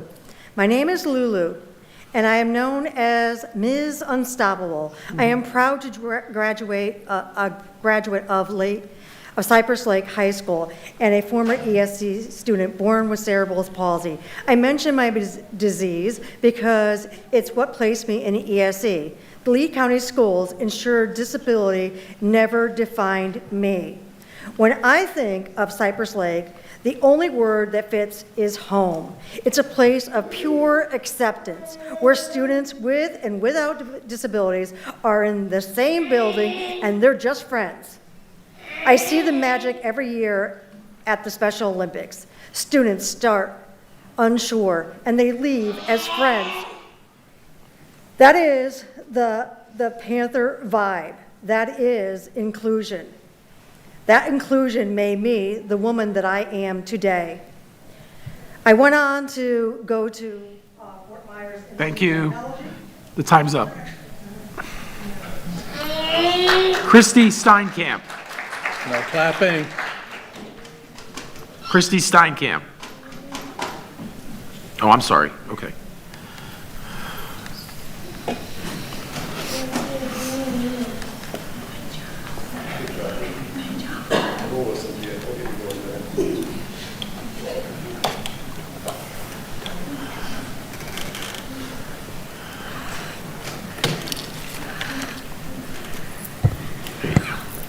Hello, I'm Christy, and this is my daughter Aubrey.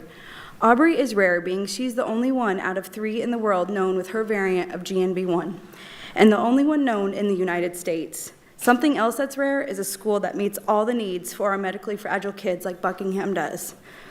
Everything from its caring staff, adapted equipment and areas, air-conditioned hallways, carpeted classrooms, to its safe location and bus drop-off, meets the unique needs to our fragile kids. The school, just the way it is now, is the definition of safety, quality care, and inclusion that I would think you all as a school board would be so proud to have in your district, and not try to make changes to something that's already so perfect for the most fragile. Please keep the pause permanent, because this school is so beautifully rare, just like my Aubrey. Our kids and all future medically fragile kids deserve to have a place such as Buckingham exactly how it is now, to have all their needs met while getting an education. Thank you. Thank you. Will the following individuals please line up? Katie Peterson, Kevin Daly, Dr. Kerr Fazone, Cindy Bonnier, and Carlene St. Tillis.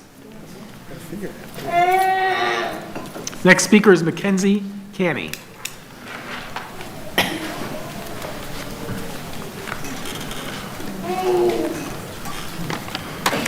Good evening, my name is Mackenzie Canny, and I'm a senior at Cypress Lake High School. One of the most meaningful parts of my high school experience has been being involved in the Be a Buddy program and working alongside our life skills students.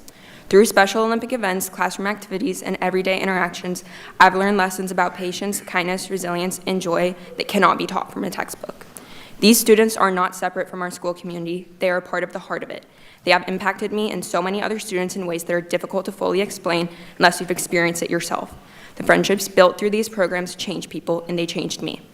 I'm asking you to please allow life skills students to remain at Cypress Lake High School after next year and to assign Cypress Lake High School the cluster service delivery models that include life skills. Programs like these matter deeply to students and families. As a student who has also attended Edison Park Elementary, I want to speak in support of small school allocation. Smaller schools do not generate enough funding through FTE process to provide the same staff resources positions as larger schools. But schools like ours offer opportunities that shape. Thank you. Thank you. Martha Crotty.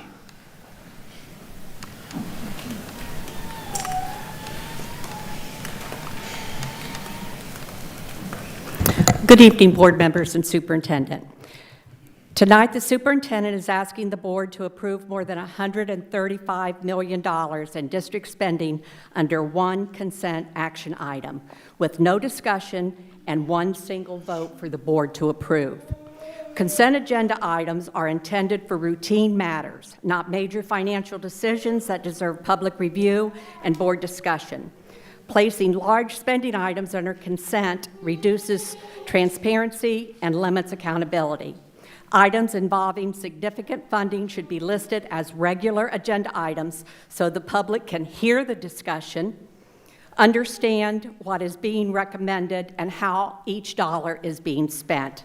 If additional discussion makes meetings longer, then perhaps it's time to return to holding 2 meetings a month. Thank you. Thank you. Katie Peterson, no clapping, please.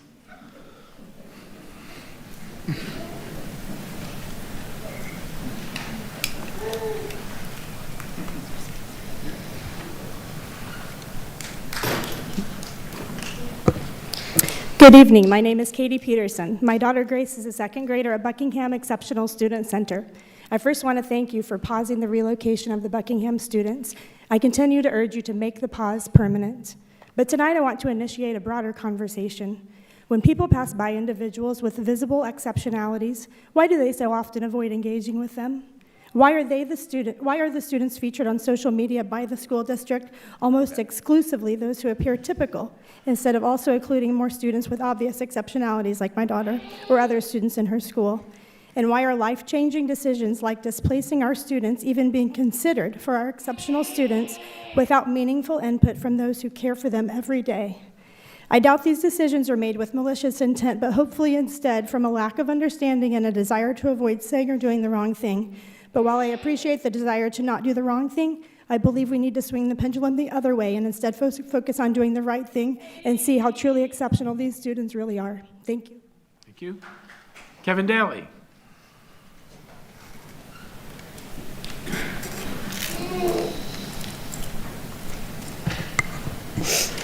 Good evening, Board and Superintendent. My name is Kevin Daly. I'm the current president of the Teachers Association of Lee County. I rise tonight not to add to what is being said, but to say I have been saying these things since I had hair and didn't need these glasses. It's very important that you hear from the staff members because maybe you will believe them. I'm here tonight to stand with the teachers and the parents and the students who have come to tell you what you are doing is wrong with the cuts and the right sizing. We need to move in a direction that gives schools and students what they need. And I also think, on top of all that, leave Buckingham alone. It is a wonderful school that provides a very niche educational experience where the students would not come close to be as successful in other settings in the community. So thank you. Thank you. Dr. Fazo.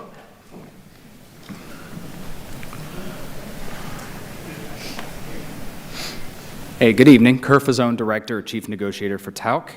Over the last several weeks, we've continued to hear rhetoric that paints unions and instructional staff as barriers instead of partners. That's disappointing and harmful to the bargaining process. Teachers are not waste, they are not the problem, and our union is not the problem.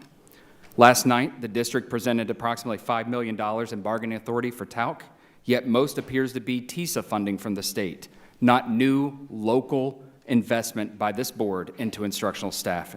And quite frankly, it's nowhere near enough to retain the high-quality instructional staff this district says it wants to retain. At the same time, you're preparing to renew a divisive bonus scheme that creates haves and have-nots among employees based on where they work and what they teach. You cannot claim financial crisis on one hand while writing a blank check with the other. Tonight, you had the opportunity to correct that injustice. Thank you. Thank you. Would the following individuals please line up? Felicia Wilson, Crystal Johnson, Cassandra Stafford, Calissa Kennelly, and Katie Ireland. The next speaker is Cindy Bonnier.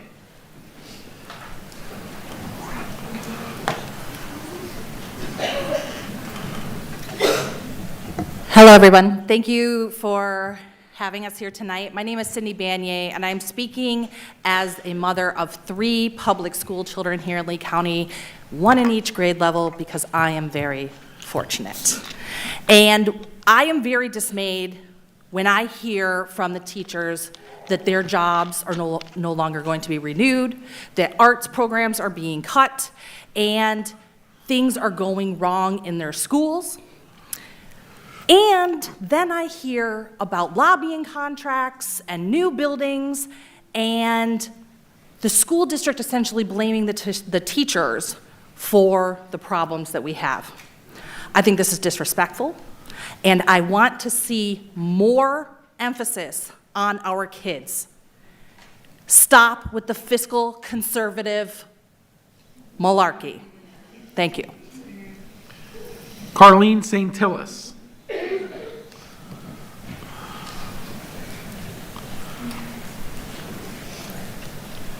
Good evening. The word that best describes this district right now is contradictory. We were told there was a budget crisis. Hundreds of effective teachers and school staff lost their jobs under the phrase cutting waste. Waste.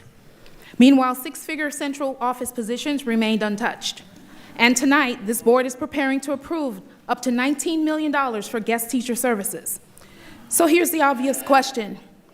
If 1/3 of that money, roughly $6 million, had been redirected towards retention, how many teachers, how many educators could still have their jobs serving students today? And here's another contradiction. Duval County serves nearly 130,000 students with 1 superintendent and 3 regional supers. Yet this district serving fewer students operates with 1 super, 1 deputy super, 4 regional supers, and expanding layers of 6-figure administration central office jobs. So apparently there's enough money for bureaucracy, but not enough money for classrooms. Thank you. No clapping. Crystal Johnson is the next speaker. Crystal Johnson. Oh, you did? We have, what, 3 more? Folks, if we don't keep it down, we're going to have to take a break, so we want to move as fast as we can. We only have 6, listen, Chair, point of order. Yes. we have 6 speakers left, so you guys have been great. Go ahead, ma'am. Good evening, I am Crystal Johnson. In the debate over budget and vouchers, we are forgetting a fundamental truth of child psychology. Stability is the absolute foundation of learning.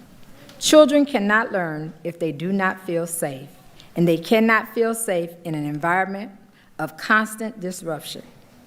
Decades of developmental research shows that consistent relationships with trusted teachers are what regulate a child's nervous system, allowing them to focus, absorb information, and build resilience. When Lee County cuts school budgets and issues non-renewal notices to excellent teachers, we aren't just shifting personnel, we are severing the vital bonds our children rely on. A child who loses their favorite teacher, their art program, or their familiar school structure loses their footing. A school district budget should not be like... Your time's up, ma'am. Cassandra Stafford.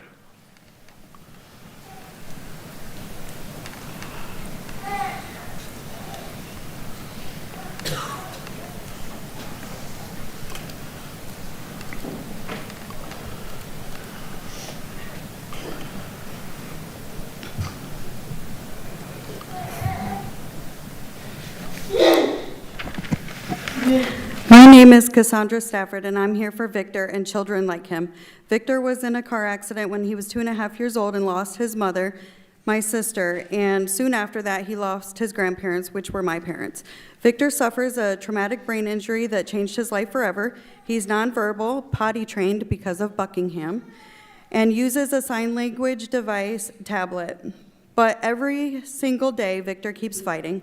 After losing so much, Victor and Buckingham became family. The teachers, the staff, the therapists, students became his support system. Children like Victor, this school is not just a building, it's a lifeline. Our children do not fit in a one-size-fits-all environment. They need stability, routine, and people who truly understand them. Please see the human side of this decision and don't place it on just a hold. We need our school back. These families need our children just like our children need them. Please save these little voices of Buckingham. Nothing about us without us. Calissa Kennelly.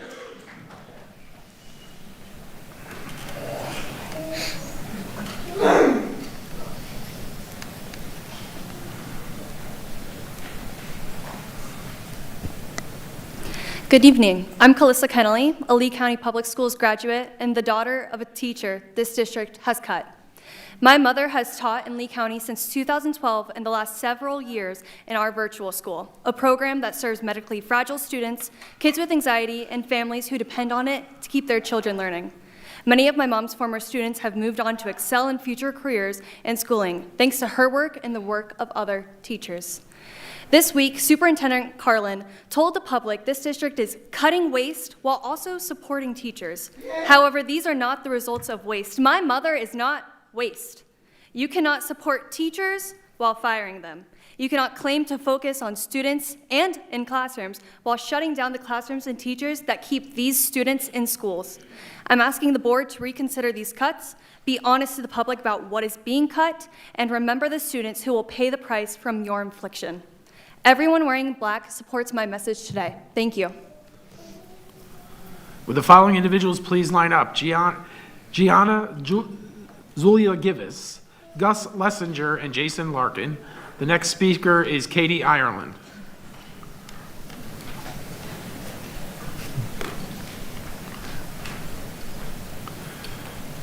First of all, I believe we have a speaker skipped back there. Good evening, my name is Katie Ireland. I'm a graduate of Cypress Lake High School, and I currently attend Boston University.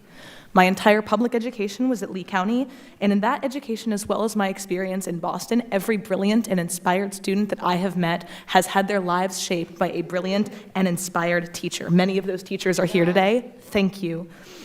To the board, your partisan politics have invaded our classrooms. Your budget cuts have left these teachers that shape our lives and livelihoods floundering.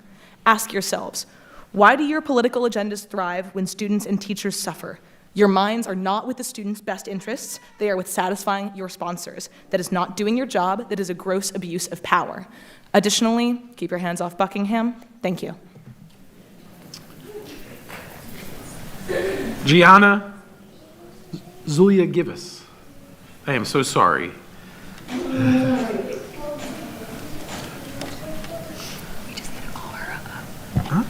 Hello, my name is Gianna Zalagaris, and I am a senior at Cypress Lake High School who will be attending FSU for physics and astrophysics. Teachers are the foundation of our education. I had Ms. Camp, who brought our mock trial team to championships 3 out of the 4 years I was in high school. I had Miss Burnham, who taught me how to tap dance in mere months, and Miss Croussard, who'd stay after school till 10 p.m. That allowed us to do our senior musical that just won Best Musical at HSMTA's last week. I would not be the person I am today without these teachers. I would not have a 5.1 GPA, a 3-year varsity athlete, and I would not be winning such awards like Best Musical without these teachers. There are students who want to be involved in everything, just like I have, and they deserve to have their voice heard as well as the ability to be able to do so. Thank you. Gus Lessinger.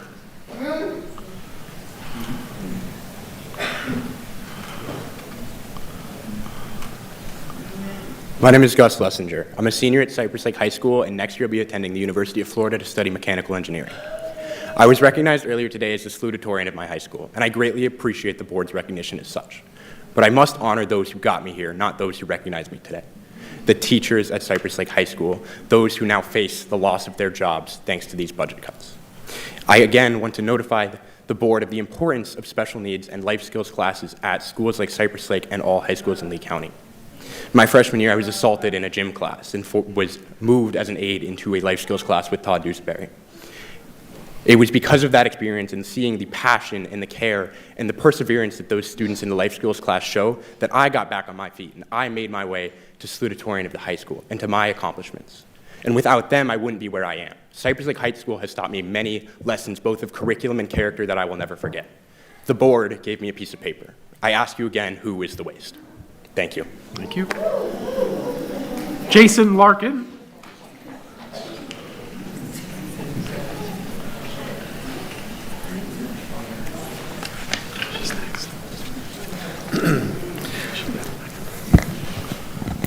We're hearing a lot about teachers being cut. I'm one of them. I'm a career changer. I used to work in the real estate and mortgage industry. The one thing I only ever wanted to do in my life was to teach, and I decided to get into it, and for the last 9 years I've been a highly effective teacher here in Lee County. I teach learning strategies for ESE students, and I'm also the case manager for nearly 30 students with IEPs. Students who need to start over yet again, trying to build trust with just another new case manager. That's happened so many times before. Additionally, I've been the varsity beach volleyball coach since its inception, and I've grown the program quite considerably. And you're right, you're not cutting the arts or the athletics, you're just cutting the people who run them. So, thank you for your time. I'd like my job back. Thank you. Felicia Wilson.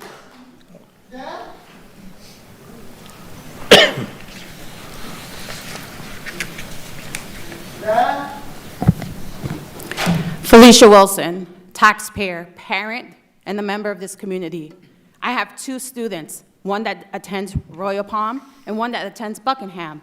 I assure you, the change to put them together is not the right move.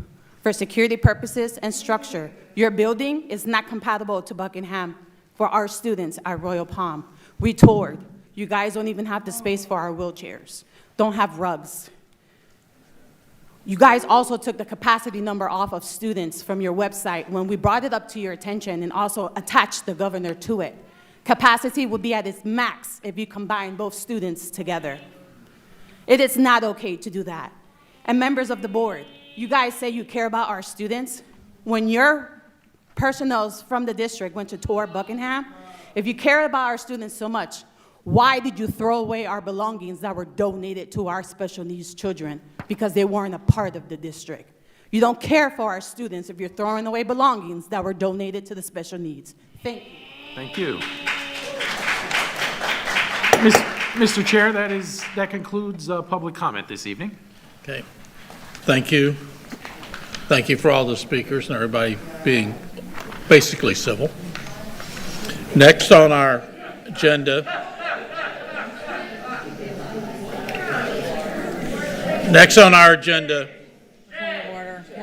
point of order, recess. Recess. Recess.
All right, next on the agenda is consent items.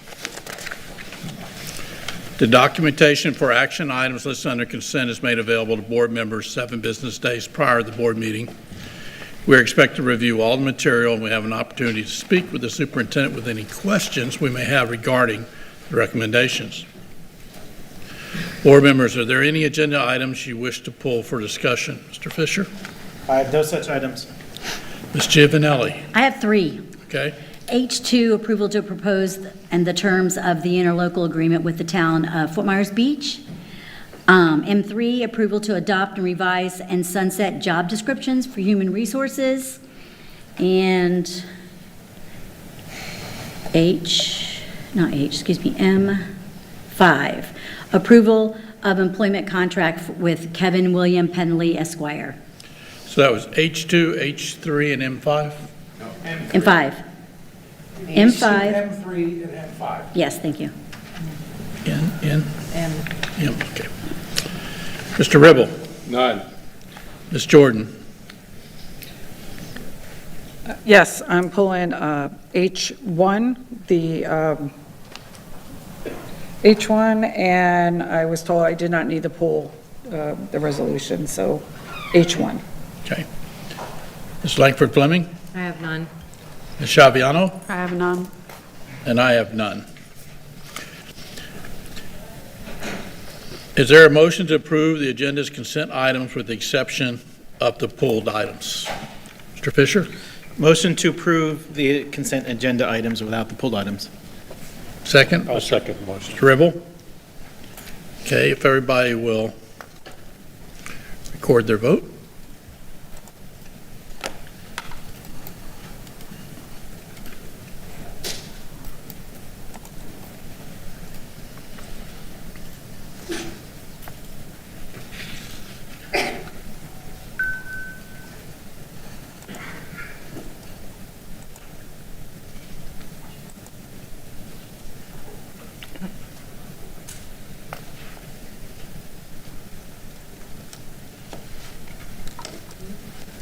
Motion carries 7-0.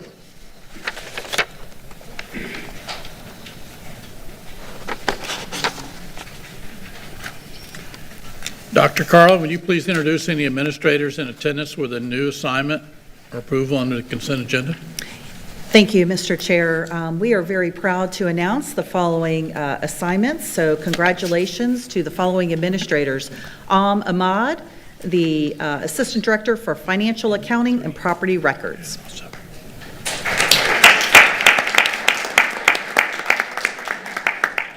Christopher Drake, Principal, North Fort Myers High School.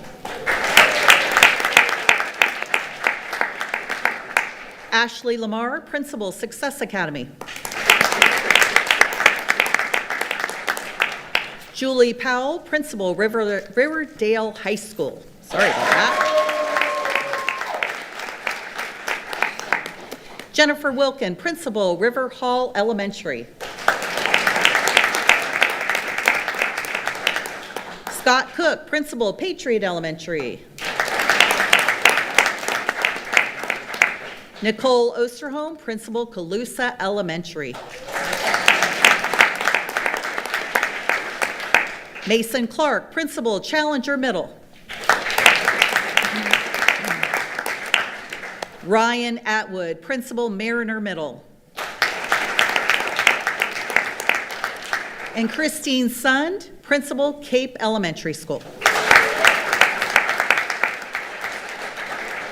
Congratulations to all of our new administrators. Thank you very much for what we know. You will do a great job at our schools and our respective departments. Thank you.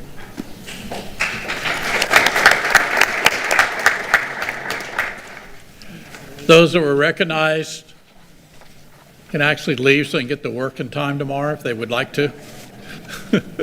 Thank you for being here. Next is our unfinished business tabled items. Is there a motion to approve Dr. Carlin's recommendation for H2? I'll make the motion to approve of H2.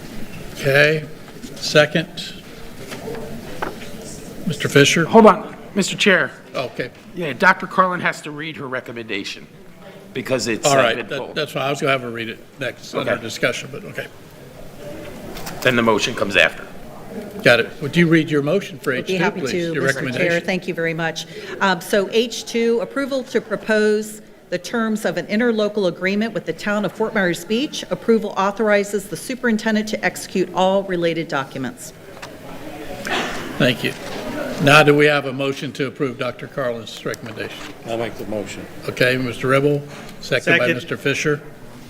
Okay. Is there any discussion?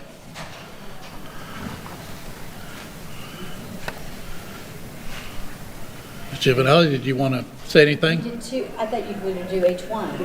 H1's before 2.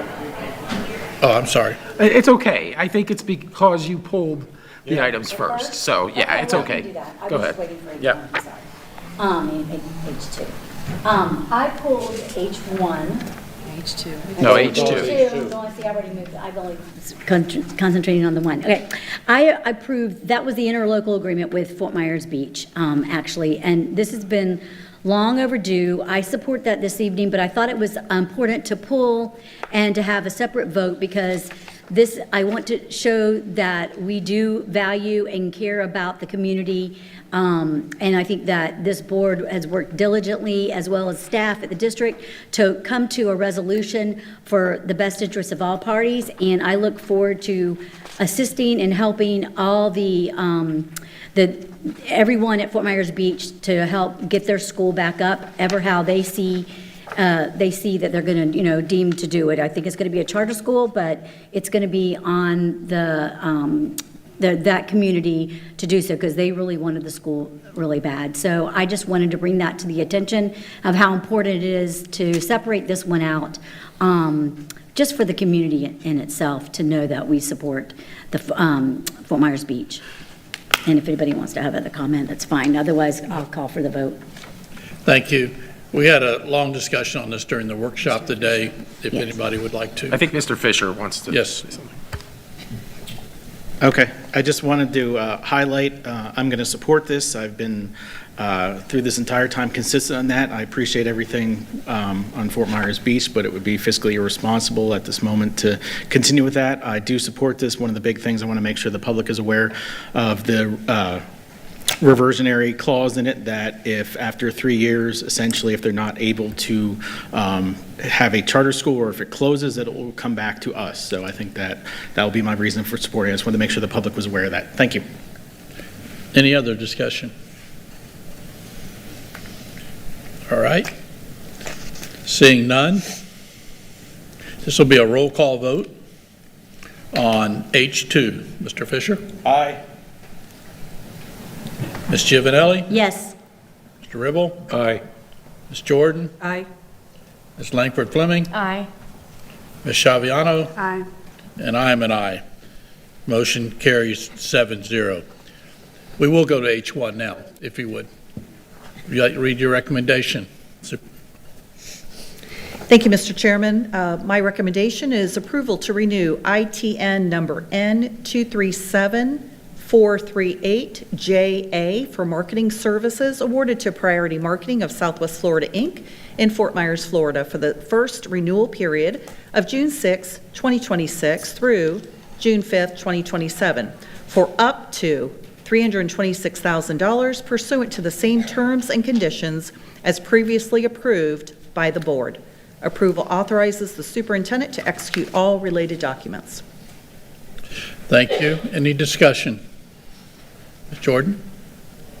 Yes, I pulled this because of the amount of dollars that we have on here. It has nothing to do personally with their marketing service. Priority Marketing has always been a good partner with the district. However, when we just added actually another person into our marketing department, that seems to me is like, okay, so we just add another person. What items can we pull off of Priority Marketing that our in-house people can do to save money? Because if we're all about saving money right now, we need to look within, and I know that we're going around to the departments, but that was something that I had looked at because we have $50,000 also, $50,000 for talent acquisition department as well. So I just needed more information on this because I cannot vote on this. I will not support this with the amount of money that it is right now because of the fact of the matter that we're losing. We're losing teachers, we're losing people. So I cannot support this. Okay, Ms. Chaviano? So I actually had a conversation and was going to pull, but then you pulled, so we're good. The one piece, because I did have some issues with some of the callouts and I got clarification, and my understanding is this was cut by $129,000 because the previous contract was $455 and now it's down to $326. So there was a cut. I did ask why the specific breakouts were made for the specific high school. That's actually in their budget, so it's on them to use those dollars because it's the only high school that's listed. There's no other high school. Right. So I'd had that question specifically on that. And then the other schools and departments as needed, again, that's something that they already do and they have to go through their line item on their budget to use those funds and request it. That request goes through the communications team. If they have that line item in their budget to support it, then they can make that ask. But I appreciate you bringing it up because this was the same question I had, but my understanding is there was a cut of $129,000 because I had the question on the dollars. So just clarification on what the questions I asked. Ms. Jordan? So thank you for that, Ms. Chaviano, because if we have already cut that,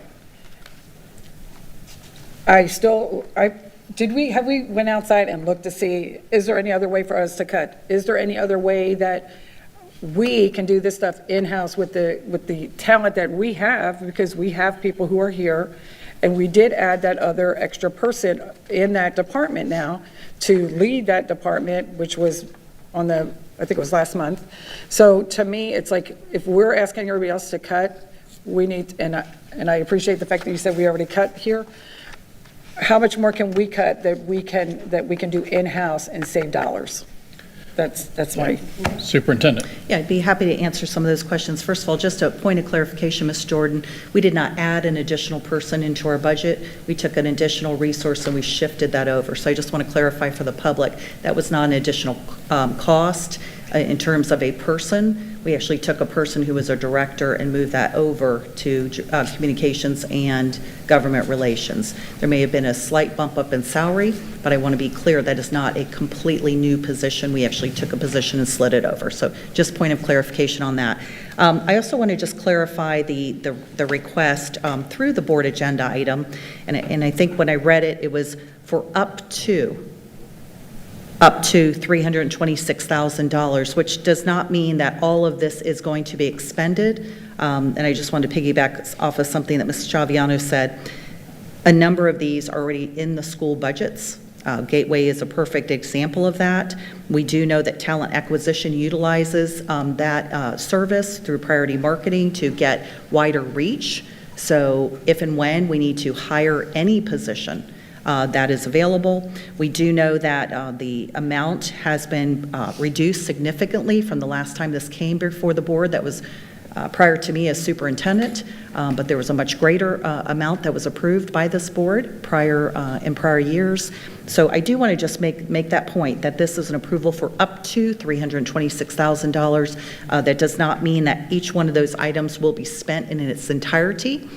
We do absolutely hear you, and we are committed to fiscal responsibility, and I'm going to be very clear.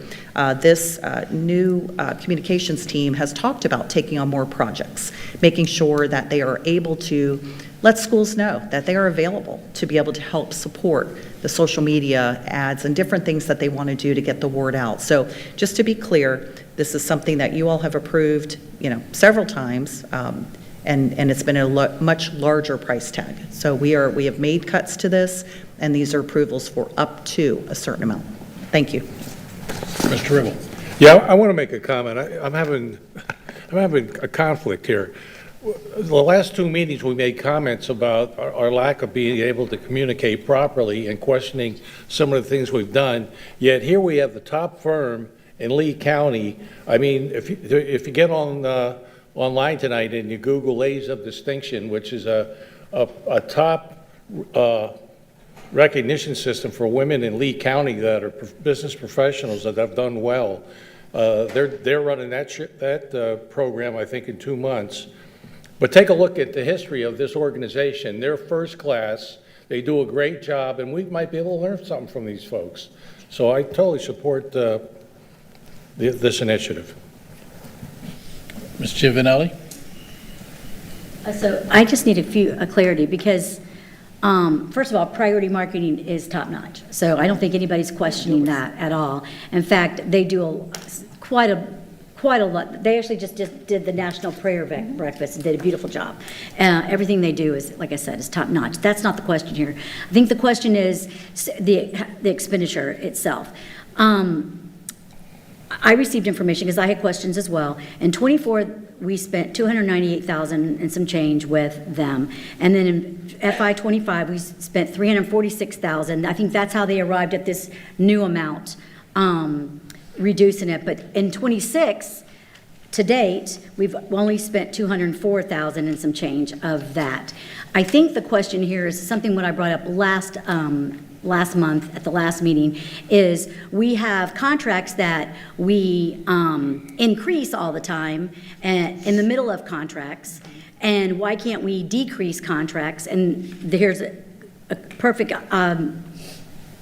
opportunity that we've done it, apparently so. But so I have to ask, though, this is where I need clarity, is when did we actually reduce it? Because it's always been in the threes for what I can remember. So if I could get that answer, I would like to know that. I don't have that off the top of my head, but I would be happy to provide that. Okay, because I think that goes back before you, if the amount was in the fours, because I thought for a while it's been in the threes and some change. And so I would like clarity of that. But back to my question is, why can't we reduce this contract down as just to save, that would save $126,000 if we're only spending, $200 this year.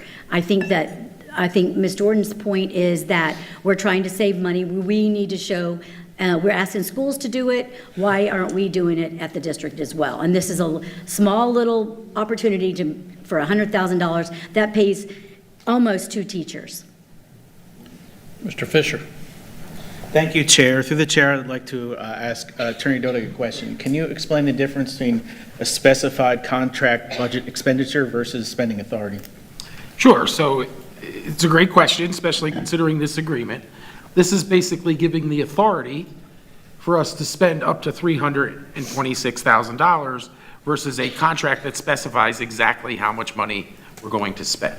So we could literally not spend a cent of this money if that were to happen. It's just the board approving that threshold. Yes. Thank you, Attorney Dodig. I agree that we obviously have to make sure we're watching this and we need to be careful with it, but we just need to make smart decisions. Thank you. Any other comments down here? Okay, Ms. Jordan? Thank you, Mr. Fisher, but I did understand that, and I know the difference. To me, we're not telling our schools, we're not telling them, I'm going to give you up to this amount to spend. We're telling you this is what you're spending. So when I'm looking at this, that means they can spend up to this if need be. So that's how I perceive this to be. And yes, they are top notch. I have to agree with you. Thank you. Okay, thank you. Any other discussion?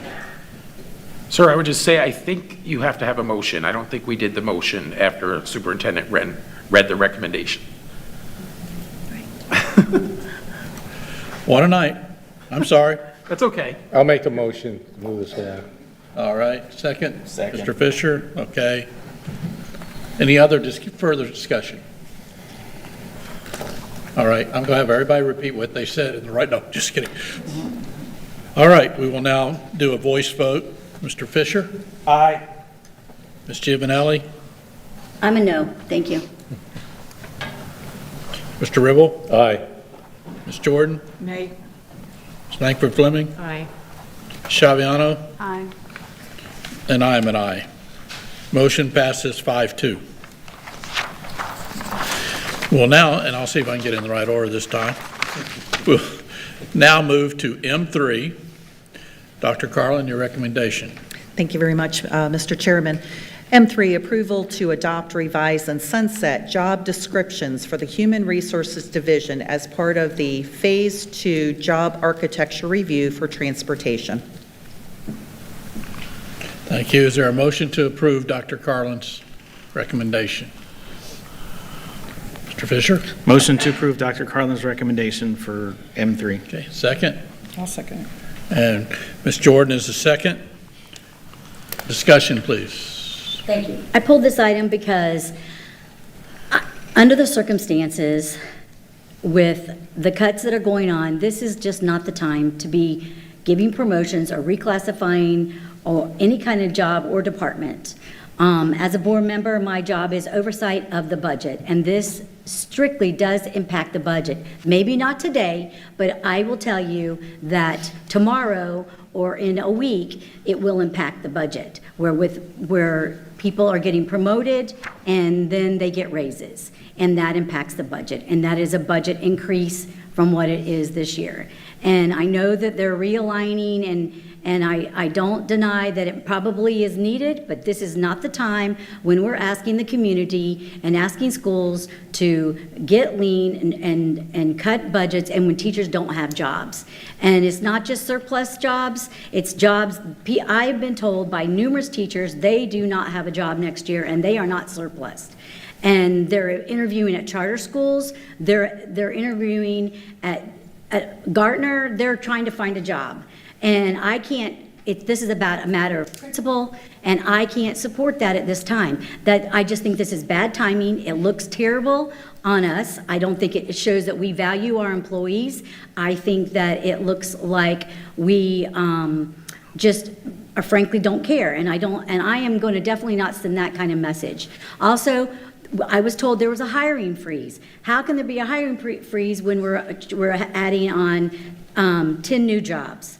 I don't understand that, and it concerns me, and I just can't support this at this time. That doesn't mean I won't support it in a few months when I know teachers have jobs and staff has jobs. I'll do that then, but I just don't think this is the time. Again, I think it's just the wrong message we're sending. Staff, they need to feel valued, and I don't think that sends that message. So I will stand strong and not vote for this at this time. Thank you. Dr. Carlin. Thank you very much. Just a point of clarification to ensure that the public knows what we're doing with this work. Phase 2 has been ongoing. It is a very large body of work that Human Resources continues to do. It's actually, quite frankly, overdue.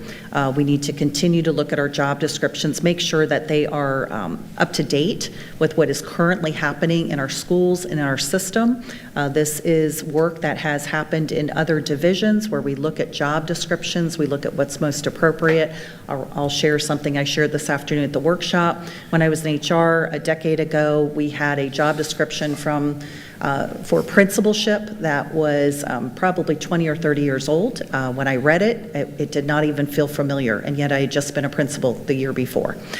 So basically, it was a completely outdated job description. It did not even attempt to describe what today's principal does. We also redid the assistant principal job description, which was not even close to what assistant principals do. So this is work that high-performing school districts and organizations routinely do and engage in, and we want to make sure that we are a high-performing school district, and that is part of this work, is to update and make sure that people's job descriptions reflect what is actually occurring. So thank you.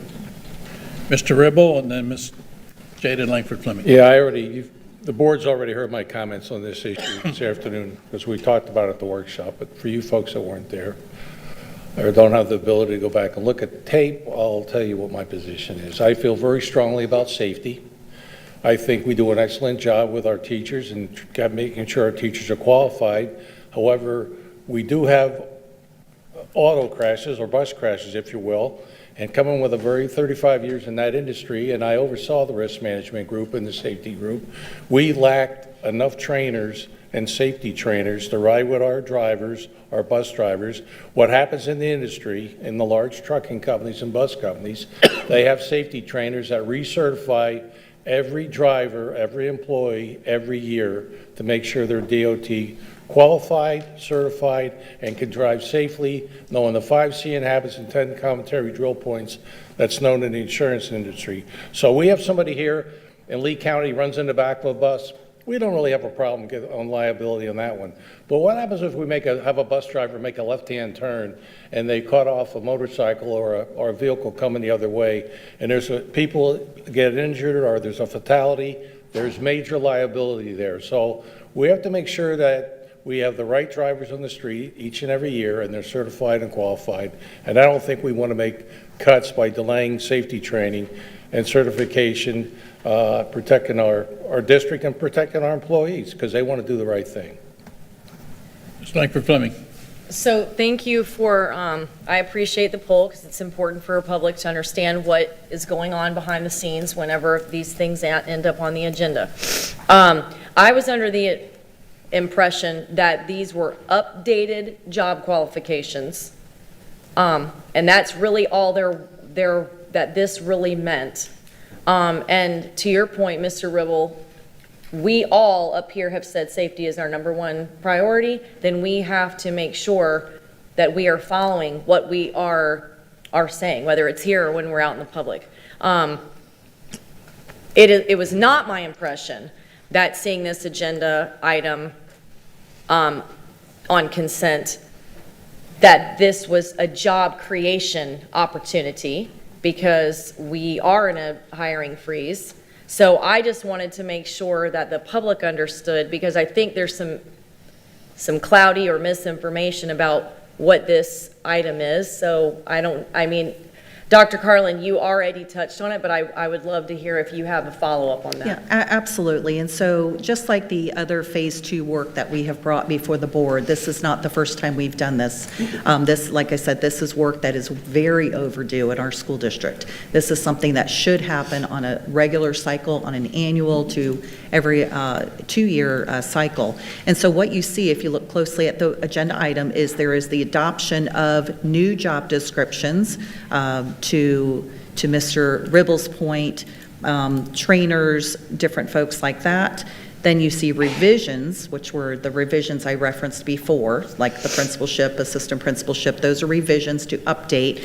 And then you'll even see at the end of the agenda item some sunset items. So those are job descriptions that will no longer be in effect. That is very routine work that occurs, again, in high-performing school districts with highly effective HR departments where they are regularly reviewing people's job descriptions. If something is no longer appropriate, they sunset it. If something is appropriate but not quite right, hasn't been updated, they will update. And then if something is like, boy, we need this job description, let's go ahead and incorporate that as an adoption. So that's really just in prior Phase 2 work that we brought before the board with other divisions. This is very much in line with that type of work as well. Thank you. Thank you. Thank you. Any other discussion? Ms. Jordan? I have to agree with Ms. Giovanelli. It has both. It's not about the ones that are sunsetted, because they are updating the other ones. But we also included in this, it's like a train bill. We have that in there too. So we have the sunset, the revision, and then we also have the new job descriptions. And I'm hoping that right now that with the staff that we have and Mr. Newland back there, that we are, and I was part of some of the trainings that the bus drivers were doing. So I know we're doing safety training with our bus drivers, and we're giving them the information and the tools that they need to be safe drivers, because yes, we all believe that safety is our #1. So I can't imagine that we are not giving that to our staff, the training that they need.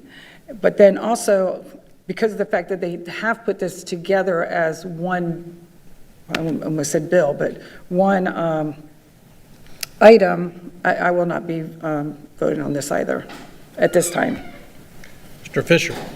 Just for reference, we amend and add job descriptions almost every other meeting, if not every meeting. This is not out of the ordinary, so I don't understand what the difference on this one. Thank you.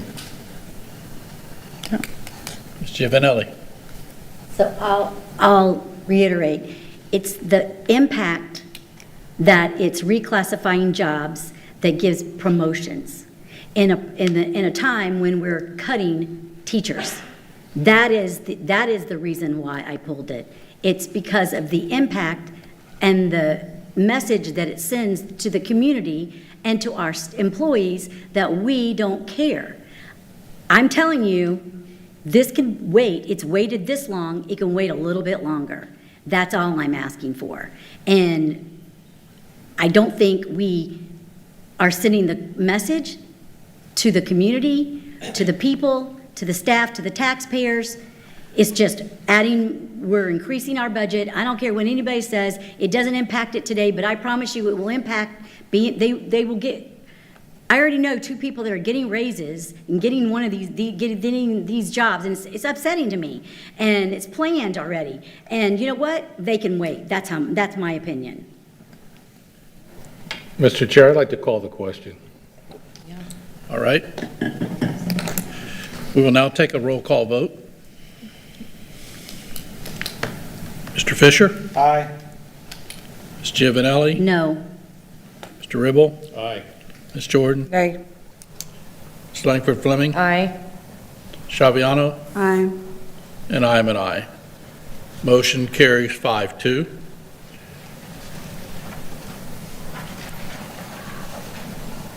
Superintendent, would you read your recommendation for M5? Thank you, Mr. Chairman. M5, approval of the employment contract with Kevin William Penley Esquire to serve as Chief Staff Attorney from May 13, 2026 through June 30, 2028, in the amount of $339,601.26. This action approves the specific terms, conditions, and compensation as outlined in the agreement and authorizes the superintendent to execute all related documents necessary for its implementation. Thank you. Do I have a motion to approve this? Ms. Jordan, second. I'll second. Ms. Shaviano. Moved by Ms. Jordan, seconded by Ms. Saviano. Discussion. Ms. Giovanelli? Again, I pulled this item because this has nothing to do with the hire. This is strictly budgetary. We have a hiring freeze. With all due respect to the superintendent, we are asking schools to reduce their budgets, and we need to be doing the same thing here at the district. I don't see the need for the superintendent to have another attorney when she hasn't had one for 18 months. And prior to that, the superintendent before that didn't have an attorney, and the prior superintendent to that did not have an attorney. We do have a team of attorneys that work at the district and that has been servicing the district just fine. So I just don't see the need at this time. Again, I feel like this is sending the message that we do not care about our teachers and our employees of the district.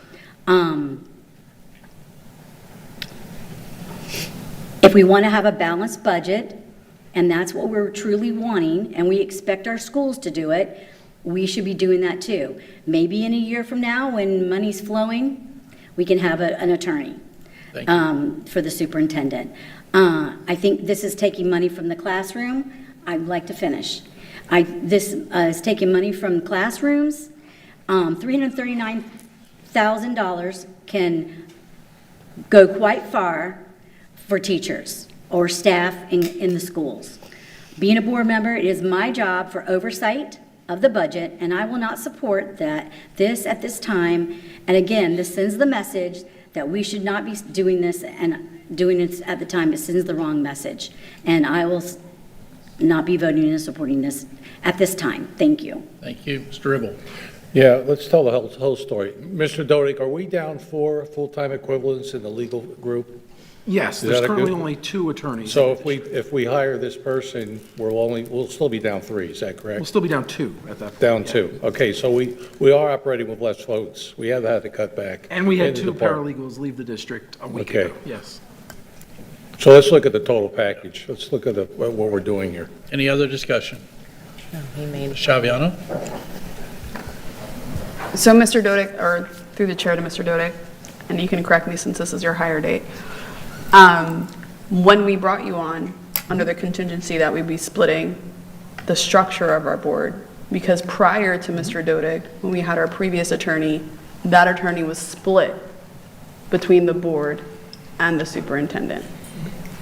We made the decision as a board and voted to split that structure. So this is where this is coming from, that we agreed 2-3 months ago, and you can No, confirm. that's correct. The board chose this model, and one of the things that was made clear is that there would be a chief staff attorney. That job description was approved by this board.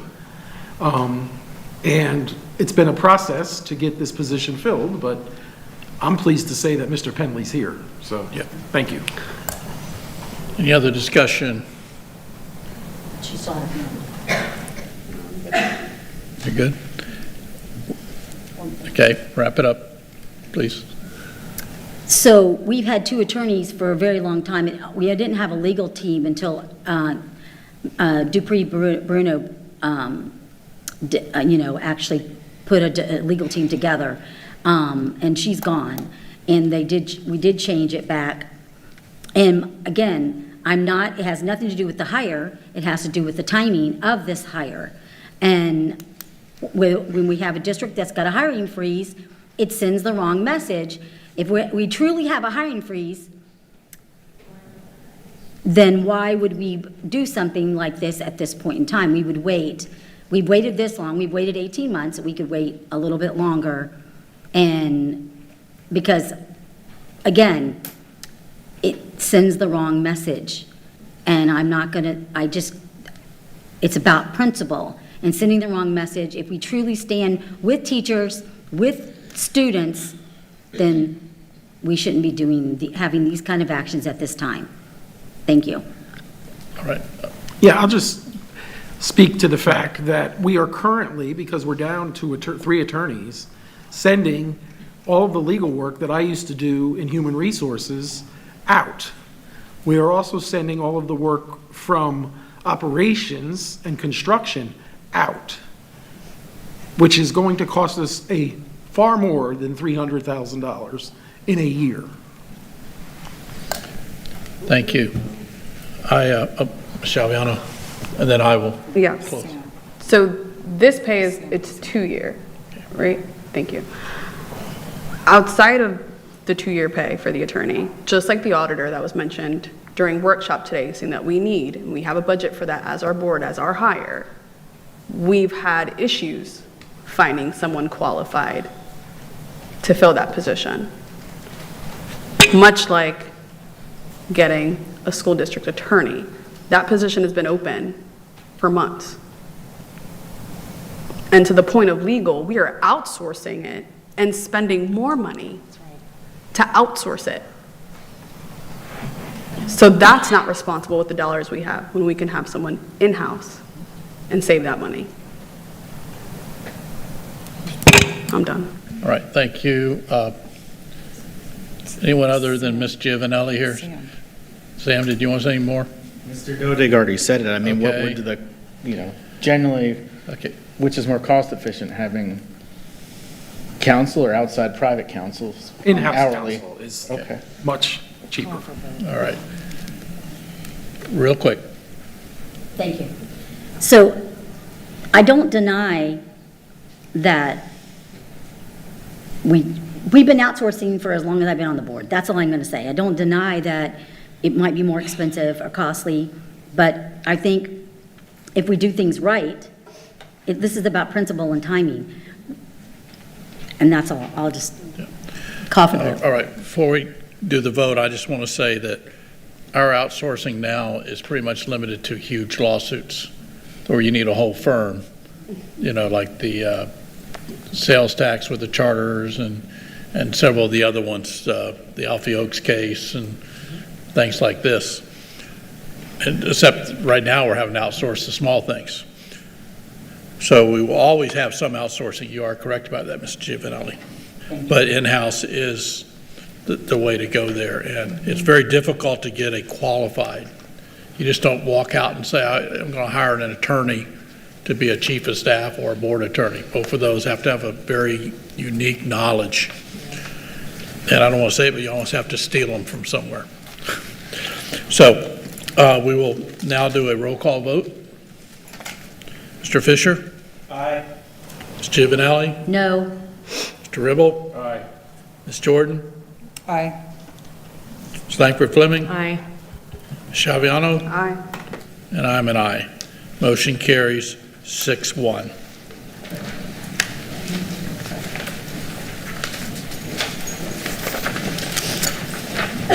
Next on the board agenda are resolutions. Dr. Carlin, would you please present your recommendation for this evening's resolution?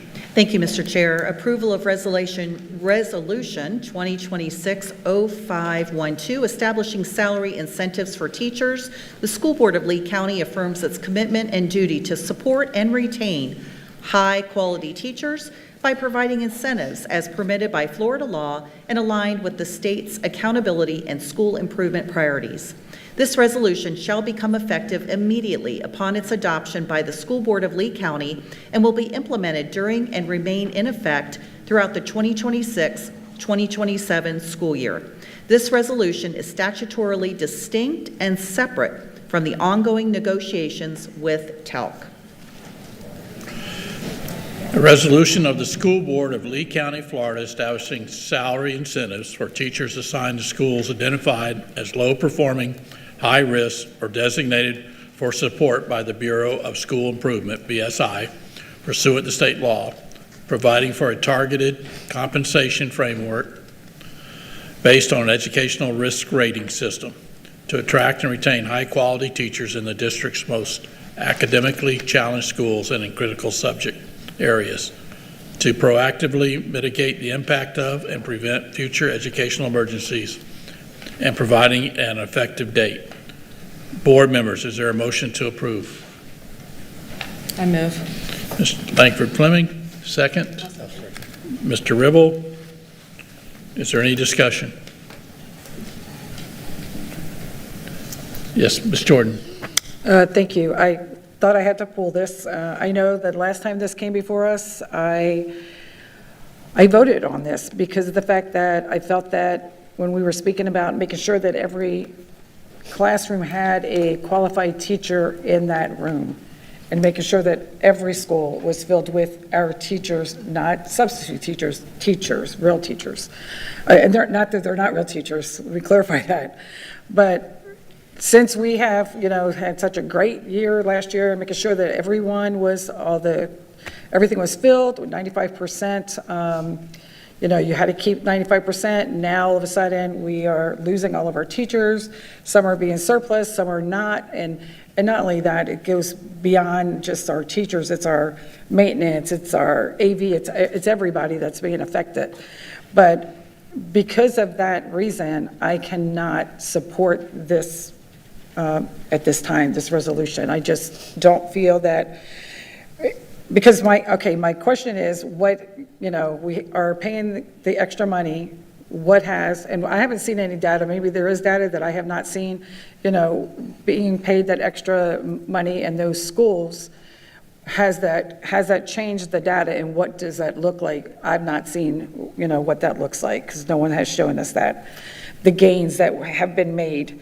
And two, are the gains that are made from those teachers who are not in those high-risk schools, how are they being compensated or being appreciated because they are working diligently to make sure that that the children are getting the gains and the schools are succeeding and they're bringing up the grades in the schools. So that at this time, I cannot support this. Any other discussion? Giovanelli. Through the chair to the superintendent, regarding the actual bonuses or incentives. So I'm gonna make sure I say this right. So with are we going to struggle with teachers in this year when we are letting teachers go? Are we going to have a difficult time filling positions? That was the reason for the incentives to begin with. I'm asking because I would think that a teacher right now that doesn't have a job would be inclined to go where the need is? Because that was the reason for the incentives. So let me make sure I understand your question. Am I saying right? Yeah. I think your question is this going to help us retain high-quality teachers, particularly at our level 3 and risk level 3 and risk level 4 schools? Right, but it was because we had a shortage and trying to retain them, so that's why we did the incentives last year. So I get, really the question is, do we need to do this now? Yep. So thank you for the question. So what we always want to make sure that we're doing is holding on to our very best and brightest in all of our schools, to include our schools that struggle the most. I would be remiss to say, my forecasting, I hope we're going to keep our teachers. I hope that they're going to stay in level 3 and level 4 schools. Quite frankly, I can't guarantee you that. I don't know what is going to happen in the next couple of months. Do I believe that we'll have teachers in our schools? I do hope we will have teachers in our schools. Right now, it looks pretty good, that we're going to be doing better than we were this time last year. However, I will share with you, we are working very diligently, and if you notice on page 4, I'll reference you to page 4 of the resolution, you will see that the criteria and the amounts have changed a little bit since last year.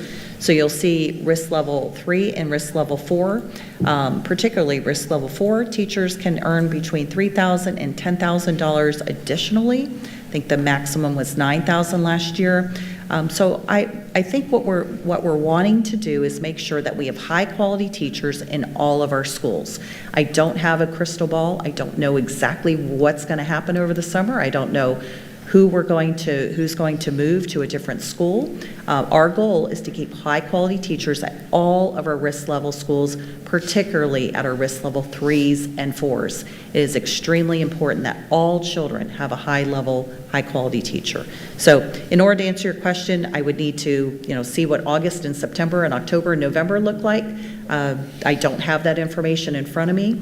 I will let you know that I do believe that, and I have visited those schools. Mr. Persons and I go out frequently to the East Region, where we see the level of work that is required in our risk level 3 and 4 schools is dramatically different than in our risk level 1 and 2 schools.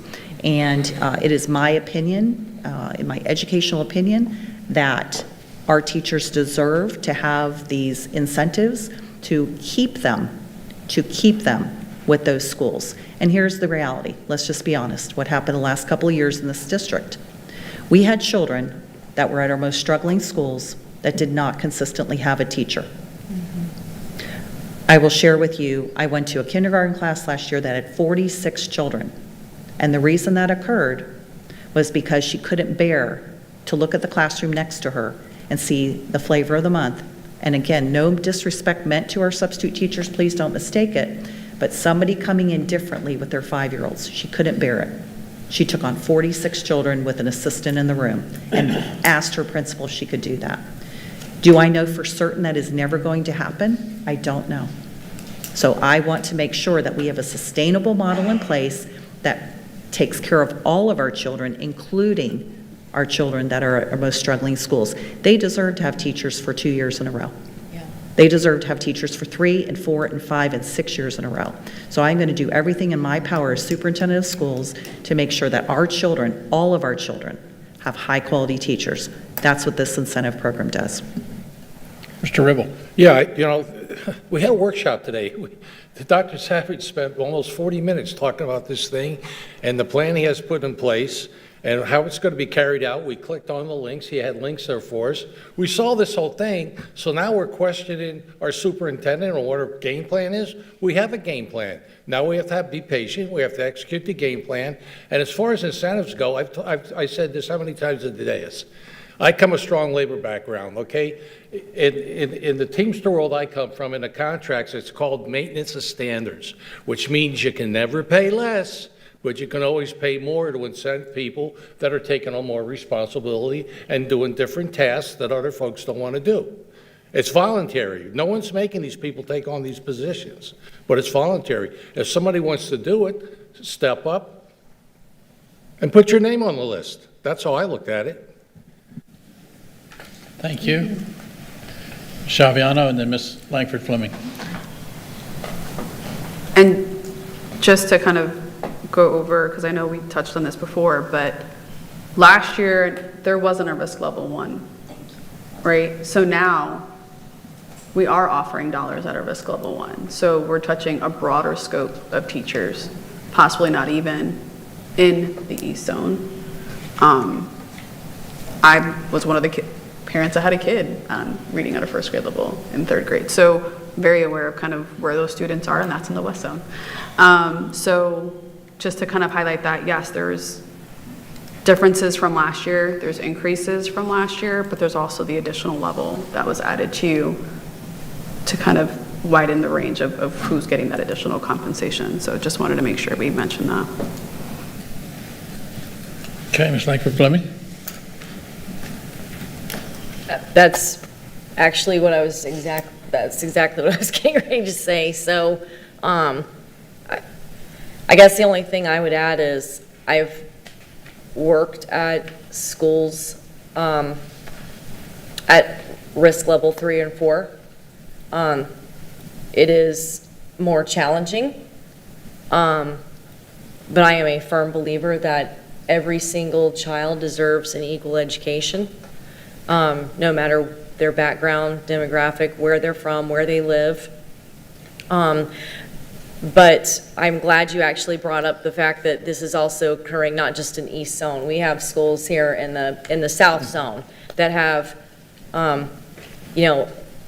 students who they all deserve a teacher in the classroom, a certified teacher in the classroom. So I understand your point, Ms. Giovanelli, and your question, do we have to do this now? But the other thing I would probably add, just a kind of a common sense piece, we have, and I think you can probably attest to this, Mr. Persons, because you're out in the East Zone a lot, we have a lot of teachers that are teaching in the East Zone that are driving from all across the district. They're leaving Northwest Cape to drive all the way out to Lehigh. And I think there should be compensation with that. There would be in corporate America. There are people that are living in Bonita Springs to drive out to some of our eastern schools and even some of our northwestern schools. So I think that I think they deserve compensation for the fact that they're spending 40 minutes in a car 2 times a day away from their family and to go help kids in a classroom that need and deserve a classroom teacher. Thanks. Mr. Fisher, then Ms. Jordan. Thank you, Chair. I'm going to support this for the same reasons I did last time, and it kind of piggybacks on what Superintendent Carlin said. I remember a few years ago going out to school in the East Zone, and there were 3 classes with a substitute in a cafeteria, and I don't want to ever see that again, and that's the reason I'm supporting this. Clarifying question for you through the chair to the superintendent. Are we losing all of our teachers? We are not losing all 5,000 of our teachers. We are right-sizing our school district based on the $35 million additional over and above allocation that was put out to the schools, but we are not losing all 5,000 of our teachers. No, sir. Thank you, Madam Superintendent. Ms. Jordan. Just our teachers drive all over Lee County. And some of them come in from outside of our county to be in our schools to teach our children. So that means we need to compensate all of them for their travel as well. And as far as, I believe that our teachers are there because they want to be there and they want to teach. And have we had a bunch of teachers that moved from one location to, I've never seen those numbers either, so I don't know how many teachers actually went into this incentive program. I do know, though, going into a lot of my schools and in the East Zone, because I am everywhere in this county, I do see that it did create that problem of the haves and the haves not, and pitting teachers at each other in their own schools. I did see that taking place. And we had 3 people here today that said they will work. So, they don't have their jobs, they lost their jobs, they need mortgages. There was 3 that came this morning. Chivinelli? So thank you, ladies, for bringing that up, because that was one thing I was trying to get to, was the level, the structure has changed somewhat. And I think that's important, because it's not just the E-zone that it touches, the levels. All due respect, Ms. Jordan, I know all teachers could use more money. So I have to support this because of that, because they need to get paid as much as they can, and so this helps with that. So I'm going to support it this evening. Thank you. All right, but Can I just say? real quick, If I may, and I'm not sure who I need to ask this question to, if I'm not mistaken, and I see how this is written, that teachers, that it's spread out and that certain people are getting it, it was that way the last time as well, correct? So for Other level. people weren't getting it. It was not So just for the- level one, we had, I believe, and I'll have to defer to my staff, but I believe we had some of our incentives going to, like, our ESE teachers and some of those folks in our critical subject areas, right? Certain grade levels at risk level one. So it wasn't like there was no incentive at level one. Risk level one, there was an incentive. I could give you the amount. It was somewhere in the area of $500 to $1,000. But I just want to be clear. We would like to be an A school district. We would like to ensure that we have our very best teachers that are working with our students. I know that you all have been throughout various schools throughout our district, and you've seen the disparity like I have. You've seen where some of our schools have been fully staffed, and they've been fully staffed for years. And then you've seen some schools where that has not occurred. I also want to point out the critical subject areas and courses. Why do we have the most money there? Because those are core areas: reading, writing, math, science, social studies, civics. Those are those core skill areas where children need to be proficient. Not to say we don't value the arts, we do. We value all of our teachers. But if children do not learn to read and write and do mathematics, we've heard throughout our country where children do not understand civics, they don't know who the president is, vice president, they don't know who the Speaker of the House is, they don't know general things about our country. We need our very best teachers in our core academic areas. There's no doubt about it. So that is another reason why we are bringing and advocating for this incentive program. Thank you. all right, let me say something, and we'll call for a vote. I just want to say that, obviously the East Zone, most of my schools are in that, and I am out there all the time. And there has been a marked difference. I've talked to the teachers, I've talked to the principals, especially the principals. They're looking at the data. We've done our walkthroughs at the schools. And Mr. Ribble and I were proctoring exams, and I believe they got an A. They went up Harness Marsh. They had one more test to take, but they had done really, really well. And the kids were jumping up and down and screaming, because, they get the results the next day, and they were just all excited about it. So it is working. I mean, that's a definite improvement from where they were last year. But the bottom line is, if we did away with all the incentives, how long do you think until all those vacancies wouldn't be back in the East Zone again? Or at the other Title I, not Title I, Title IV schools? It just would happen. I mean, that's history. When I got on the board, there were all those openings. We gave raises. No one went to the more challenging positions, I'll say it that way. And it would happen again. Sure, right now, maybe someone would jump out there because, they want it, but they weren't going to go before. So it's difficult choice, but we need to make sure that we keep those staffed, at least for now, because they're going to be challenging schools because of the social, economic conditions that they have when they come in. A lot of them don't have the backgrounds. They test very low when they come in their kindergarten. They test very low, and when they go into middle school, and they test very low when they go into high school. And it's up to those teachers to take those challenging kids and get them all the way up to where they need to be, and they're doing a good job. But They deserve some extra for it, and I think it's the only way we're going to be able to staff those schools. You know, because we tried the other way and it didn't work. Okay. So, Quick. so just on that point you just said, so kindergarten for a second, you need to have these great teachers in there to get those kids ready so that when they get to the third, fourth, and do those testings, they're already prepared. But they're not the ones who are getting incentives. Yeah, let me just point of clarification, Ms. Jordan. They are receiving incentives. They are the complementary subject and courses. So in column 4 on page 4. So those teachers are receiving the incentives. Thank you. Thank you. Okay, we'll do a roll call vote. Is this a roll call, I believe? Nope, okay. It'll be digital. Okay, if everybody record their vote.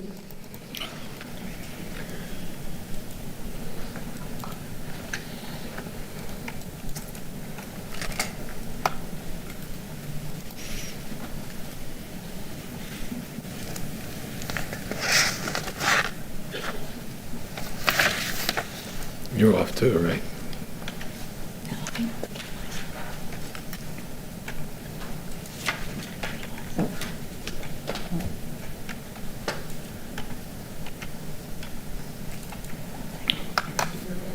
One second. Yeah, I'm offline.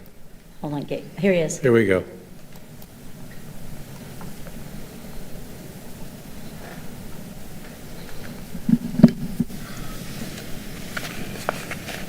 Okay, the motion passes 6-1. We will now move on to public hearing. Dr. Carlin, would you please present your recommendations for this evening's public hearing items? Thank you, Mr. Chairman. Number 1, approval to adopt the 2026-27 Student Progression Plan, including secondary course catalog. The Student Progression Plan is reviewed and updated annually, if necessary, and presented to the board for adoption. The effective date of this adoption shall be May 13th, 2026. Number 2, approval to adopt the annual instructional materials plan for school year 2026-2027, which will include the adoption of K-5 ELA benchmark, 612 ELA, Think Circa, 612 Intensive Reading Level 1 students, HMH Read 180, Level 2 students, Perfection Learning, and 9 through 12 Personal Financial Literacy, McGraw-Hill. The total estimated cost for the current adoption year, which is based on estimated enrollments, is $17,786,360.67. Approval authorizes the superintendent to execute all related documents. And number 3, approval to adopt new and revised board policies in compliance with changes in related rules, regulations, and statutes to adopt best practices and promote transparency and accountability. The effective date of this adoption shall be May 13, 2026. Thank you. We will now recess the regular school board meeting and open the public hearing. The time is 9:11 p.m. At this time, the public will be invited to speak on these 3 items that we just read, the superintendent just read. The time allowed for public comment is 3 minutes. Is there anyone who wishes to speak on any one of these 3? Seeing none.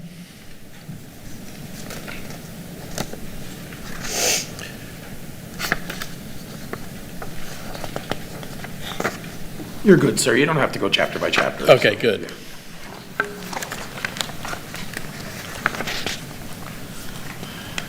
All right.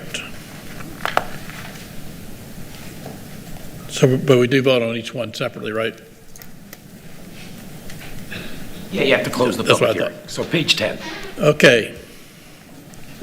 Would you read your, let me go back one page, sorry. I So went you too have to far. close the public hearing. It's Oh, you're right. on I page knew I 10. went too far. Yep, there you go.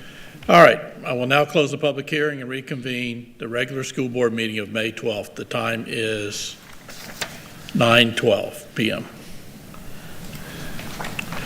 Dr. Carlin, please restate your recommendation of this evening's public hearing items one at a time.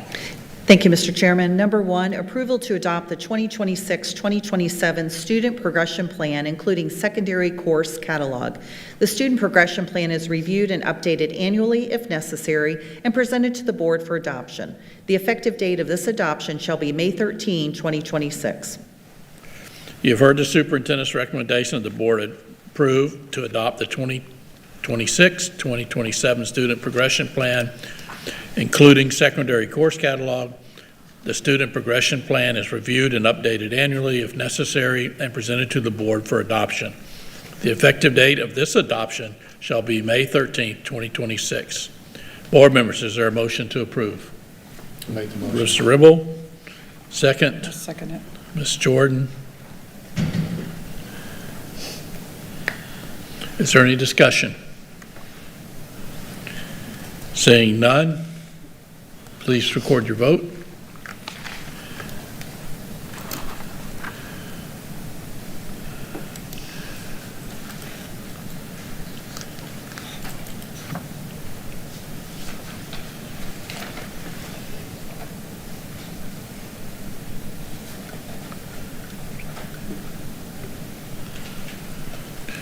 Motion passes 7-0. Dr. Carlin, would you please read your second recommendation?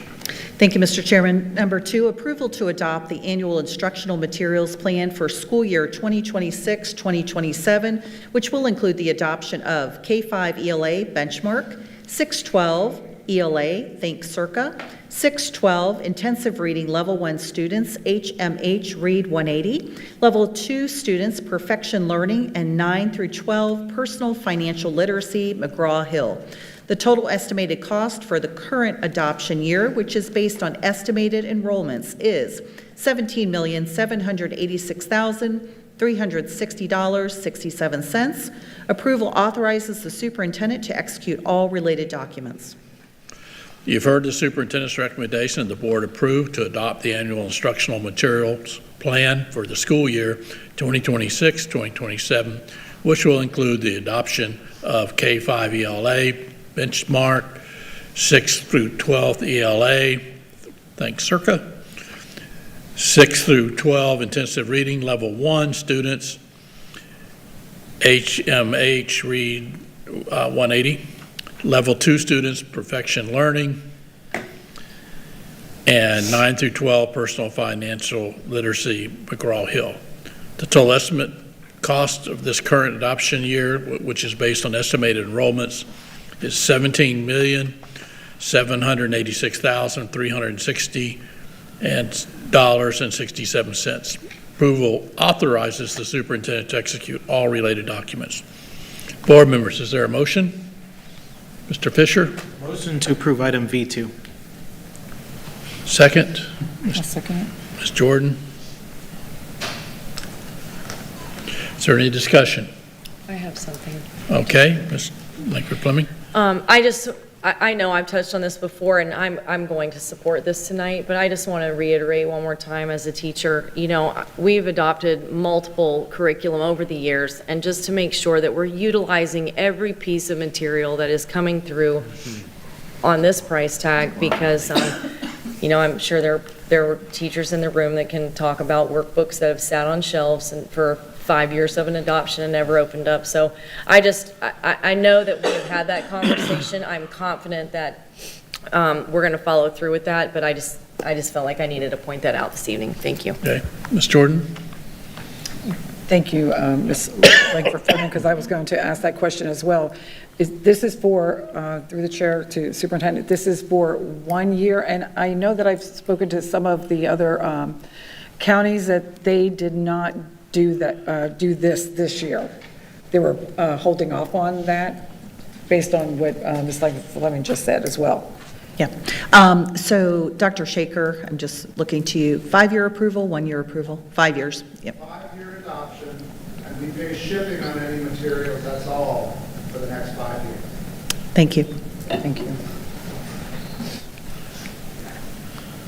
Okay, any other discussion? Please record your vote.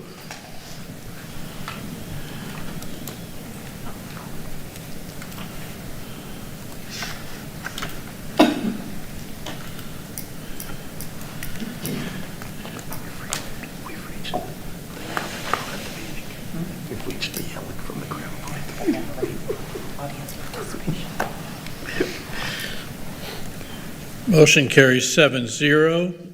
Dr. Carlin, would you please read your recommendation for item number 3? Thank you, Mr. Chairman. Approval to adopt new and revised board policies in compliance with changes in related rules, regulations, and statutes to adopt best practices and promote transparency and accountability. The effective date of this adoption shall be May 13, 2026. You have heard the superintendent's recommendation. The board approved to adopt new and revised board policies in compliance with changes in related rules, regulations, and statutes to adopt best practices and promote transparency and accountability. The effective date of this adoption shall be May 13th, 2026. Board members, is there a motion to approve? Mr. Fisher. Motion to approve item V3. Second. I'll second it. Ms. Jordan. Is there any discussion? Seeing none, please record your vote.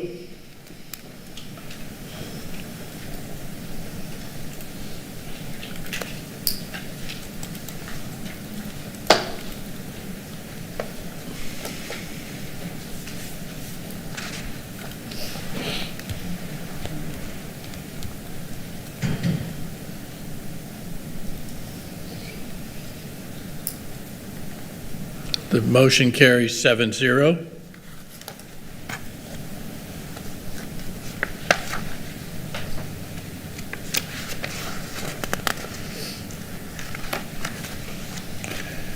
Now we move on to the good of the order and other business. Board members' comments, and we're going to start with Ms. Chaviano tonight, since she never gets to say, everybody always says what they're going to say before it gets to her. I think between today's workshop and today, I think I've said enough. But I think with everything kind of going on, and again, with everyone that showed up to public comment today, thank you. I literally respond to every email, and again, always welcome any meeting. But I think it's kind of important to highlight that we haven't even passed a budget yet for the upcoming school year. So that's one piece. So everything is kind of up in the air as far as where that stands. But two, again, we hit on where we've been, and this is prior to me, because I think amongst Bill, I'm one of the youngest on the board, sitting in the seat. But when we look at what we've spent, well, youngest in seat term, not an age, but when we look at what's been done in prior and trying to, and I hate the right size, but it's kind of reorganizing and getting within our budget. I stress that it's never an easy conversation, especially when 80% of our money is in people. And that's a hard pull. And it's never an easy pull. And I don't know where the waste comment came from, because I don't think that's anyone on this board has ever said that. Previous teacher, we've been there. And it was never a waste. So that was never the intention, at least on this side. So I guess what I can say is continue to ask the questions, but to continue to get clarity, because I think there's a lot of also miscommunication and pieces that are taken from the bigger puzzle that only tells one part of the story. I think I need to stress that a lot, because I always harm on communications and the issues I have with the communications that this district puts out that we're not responsible for. We have no oversight into how the district communicates, because that is separate from the board. So I have to stress that also, because that was also brought up. We do not control district communication. So fun fact on that. But we need to do a better job with what our expectations are and stressing that communication for the district to put out on their side. We can't do anything about that, but we've had a lot of conversation as far as us telling our story and doing a better job of getting that information out to our schools, our staff, our teachers, before it comes out to the public, so there's a clear understanding and there's an opportunity to ask the questions of why for the what. So again, I understand this is not a fun time. I'm very aware of the impact and what's happening across the district. But we as a board have not passed a budget for this upcoming school year as of yet. So to put that out there as well. We're still waiting on the state to finalize the dollars that we're gonna get. So again, I thank you for taking the time out of your nights and away from your families to come here and share your concerns with us, because they don't go on deaf ears. My door is always open. My number's out there, my email's out there, I answer them all. I welcome the opportunity. So again, thank you for everything. Thank you to our staff for hanging out as well. It's a fun time. But thank you, I appreciate it, that's all. Okay, thank you. I've reserved a lot of my comments for this evening, so please bear with me. And once again, happy birthday, Mr. Ribble. Hope you have a blessed year around the sun. A couple of things. We have talked about athletics, and we've talked about arts, and if you've listened to any board meeting in the last 3 years, you know I'm passionate about both. Under my watch, we're not going to lose either one of these programs at any one of our schools. I can promise you that. I want to applaud the superintendent, though, for the allocation. We received an email today. And I do think that perhaps athletic transportation coming out of the central office, it actually may take a lot of weight off of our ADs and our administration. And I know that that is a very big chunk of what they have to do. When you've got 13 sports in the spring alone, that's a lot of moving parts. So thank you for reconsidering that and appreciate that. I coached a fall sport, so I needed to make sure that my funding was ready to go in May. And so I really appreciate you considering those things, because I had uniforms or net systems or, maybe we're going to go to a tournament somewhere else. Well, that all had to be ready before August. So thank you for thinking outside the box on how to, that tells me you're listening, and I really appreciate that, you and your team. I won't go ahead and talk about how I wanted to discuss adding men's volleyball in high school next year at this time, even though I've mentioned it multiple times. So I'll revisit that later. As far as the arts, I also loved participating in that when I was a student, and my band director had huge impact on me. I love seeing how talented our thespians are and our musicians, and there's just so much to those programs that we had several students that were courageous enough to come up here tonight and talk about those things that impacted their life, and that has not fallen on deaf ears. I think all of us appreciate public comment, but when a student comes up, it rings a little differently. So I want to thank those children for being, they probably would rather be called young adults, to be bold enough and courageous enough, because you're our future. And to not sit down and be complacent, no matter what that looks like. Even if we don't agree, at least get involved and get in the game. I also want to say thank you to Fort Myers Beach for being patient with us, and this board has been patient with them, and we're coming to an understanding that the most important thing is that students are going to have an opportunity, and part of our community that has been here for generations and has impacted generations, it's just going to look a little different. So I appreciate that. I will say a suggestion, recommendation, because that's all I can do as a board member and stay in my lane. I taught PE for 5 years, and I was privileged enough to get to attend the Unified Special Olympics at Cypress High. I had 2 students that qualified to be able to participate at the time. So I'm really trying not to tell anybody what to do. I'm only sending my wishes. We have 2 that I'm aware of. We have 2 very strong unified programs in the district. One of them is at Cypress Lake, and one of them is at Fort Myers High. and there may be another one, and I apologize if I'm not aware of that one. I have been to these events. They are life-changing for the athletes and for the students that are partnering, helping these athletes. It really does create a sense of community, and I would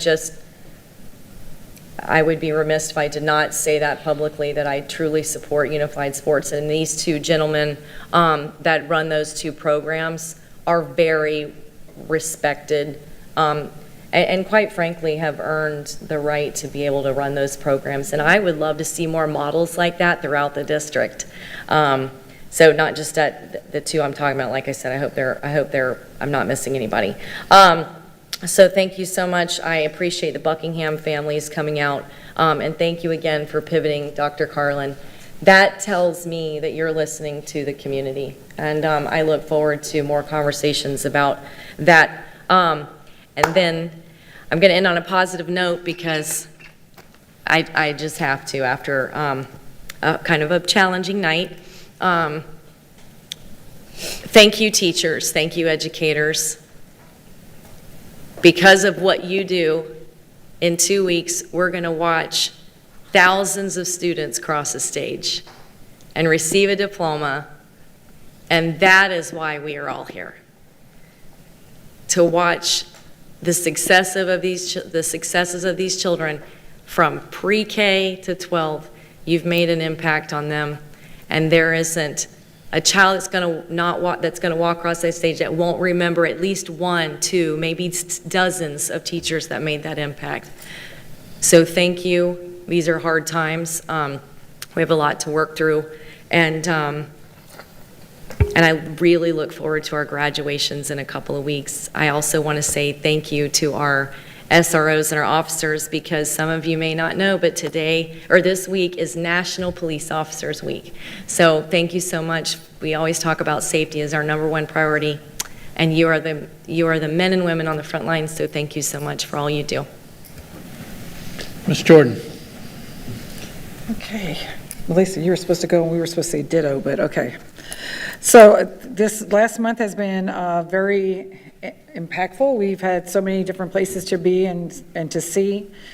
Golden Apple, visiting many schools, multiple schools, the high school musical that just took place this past, the awards that just took place the other night. And I just think that everything, when we're out there in the community and we're at our schools and we're visiting and we're seeing our students, our teachers, our families, and our community, I believe that that's what makes us who we are. You know, we are a community, and we need to, kind of like stick together. I love the fact that people were here tonight advocating. I don't believe that anything is a protest. I believe that it's considered advocating for yourselves. So I love the fact that the little voices were here again, and I love their motto, nothing about us without us. And it's not just about them, the little voices, and that saying that they have, but if you look at that, nothing about us without us, that goes far beyond that. But I mean, it's with the teachers and our families, that saying, I stole their saying, because I really believe in that. And having conversation is really what we need to make sure that we are having the conversation, and that we are not just hearing what people are saying, that we're listening, and we are acting on what they're saying. We're coming up with some kind of solutions, and not just, okay, it's there, we'll just put it to the back right now. But I just thank you, everyone who was here today, the teachers, our bus drivers, when we celebrated them all today for their 25 years and 30 years for longevity. It's just, would you see the 25 years and 30-year employees who came here, and they were from all, parts of the district?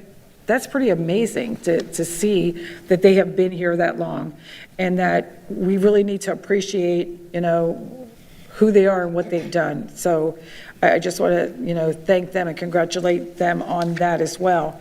And I know a couple people have already mentioned the waste. You are absolutely not waste. And I feel saddened that you would even, those words just need to just be thrown to the side and just because you know that you're not that. And just finally, congratulations to all of our graduates, as my colleague just spoke about. You know, I know they're going to go out there and make their mark on the world, and I can't wait to see what they do. I'm really excited for that. And just everybody, just wishing you all the very best. Thank you. Mr. Ribble. Okay, I'm just going to make this quick. I gave some comments at the workshop.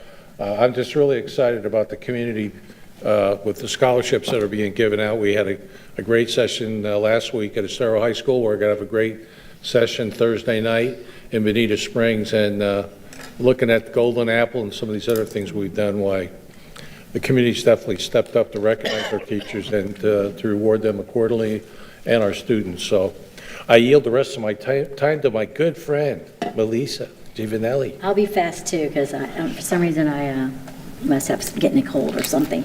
Happy birthday, Mr. Ribble. And first of all, and I really want to say, welcome, Mr. Penley, if you're here. I don't really, so I wanted to be the first to say that. So I got to be, yeah, because don't let the vote discourage you. My vote anyways. So that's water over the dam now. So today's tomorrow's a new day. I want to congratulate to all the 25 and 30-year employees that we, for the longevity ceremony that we did this evening. As well, I wanted to congratulate all the new positions.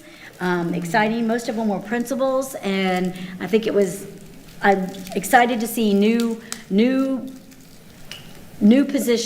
principals at new schools and positions for them. I think that it's always time for change. I think, and that's a good thing.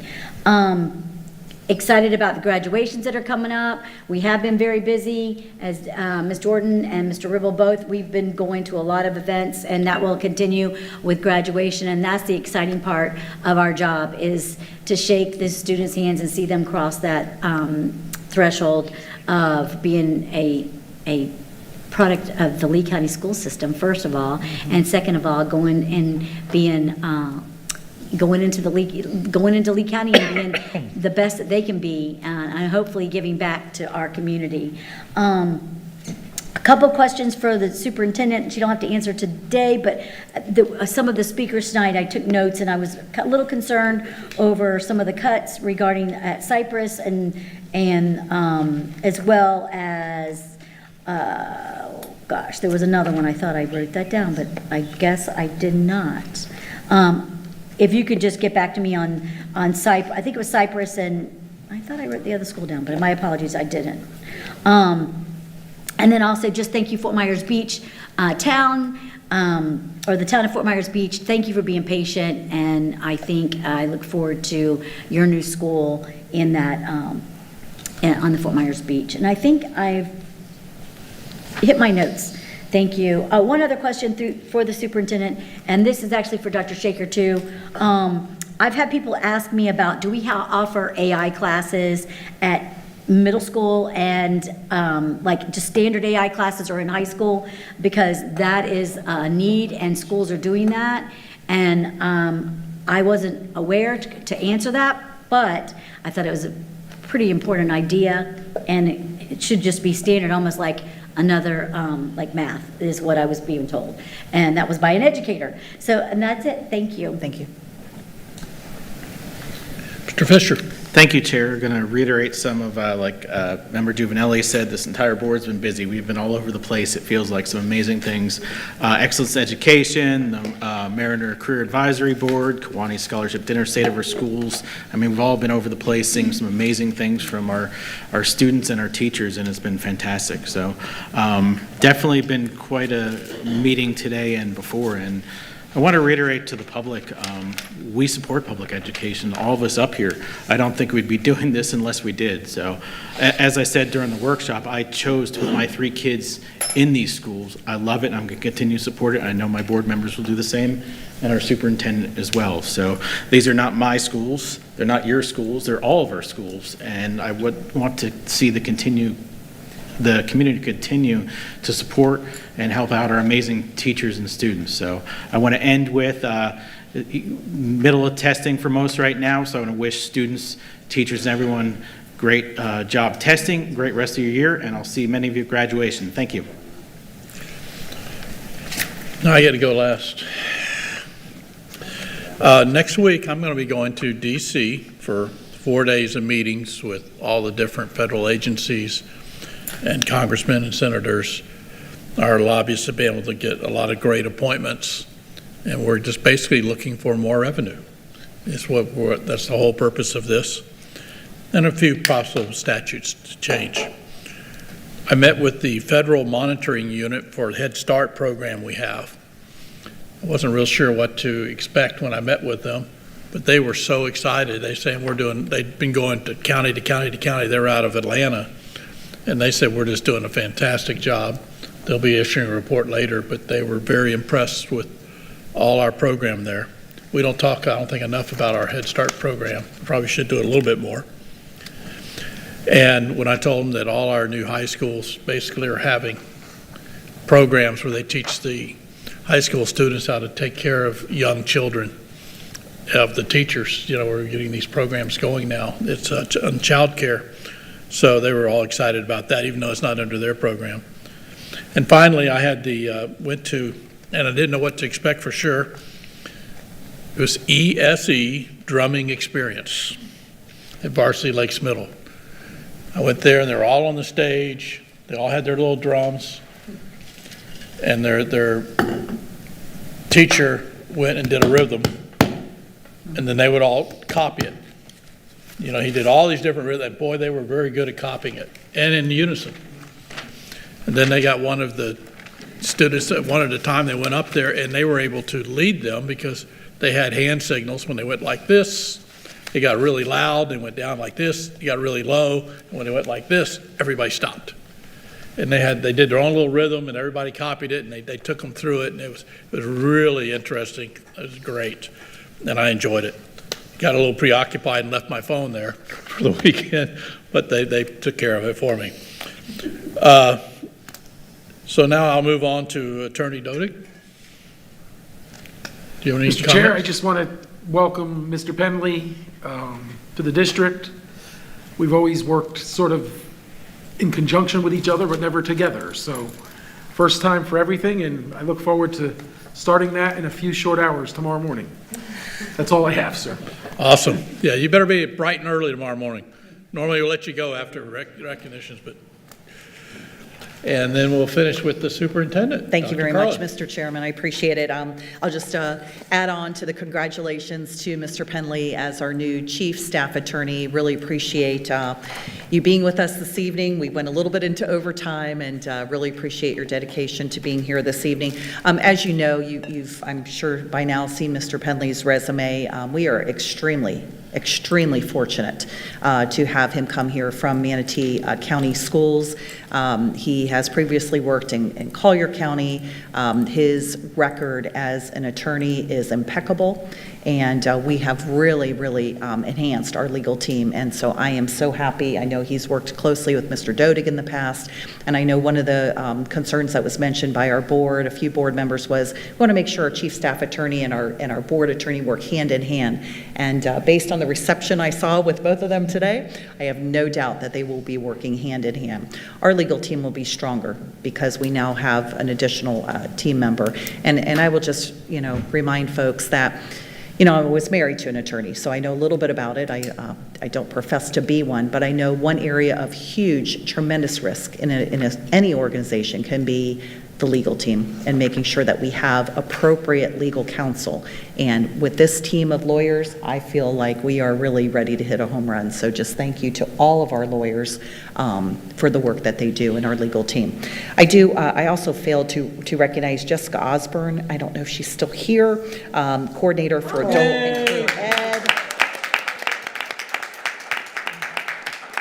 Jessica, you and Kevin get the awards for persistence and resilience, so thank you very much, and thank you for the great work that we know you're going to do in adult and career ed, so thank you for that. I do also want to thank our Foundation for Lee County Schools. I know we mentioned before the Business Partners Breakfast and the state of our schools, but just want to appreciate all of you for being there to support our business partners that work very closely with our schools. And they give a lot of human resources and financial resources to our schools, and it's just an honor to see some of our business partners that were honored at that breakfast. Also, state of our schools, I get the chance to stand up in front of our community and share what's going on, all the great things that are going on in our school system, and I just appreciate you being there. I do want to share a message to our public tonight regarding the right sizing of our school district, and if you'll allow me a moment.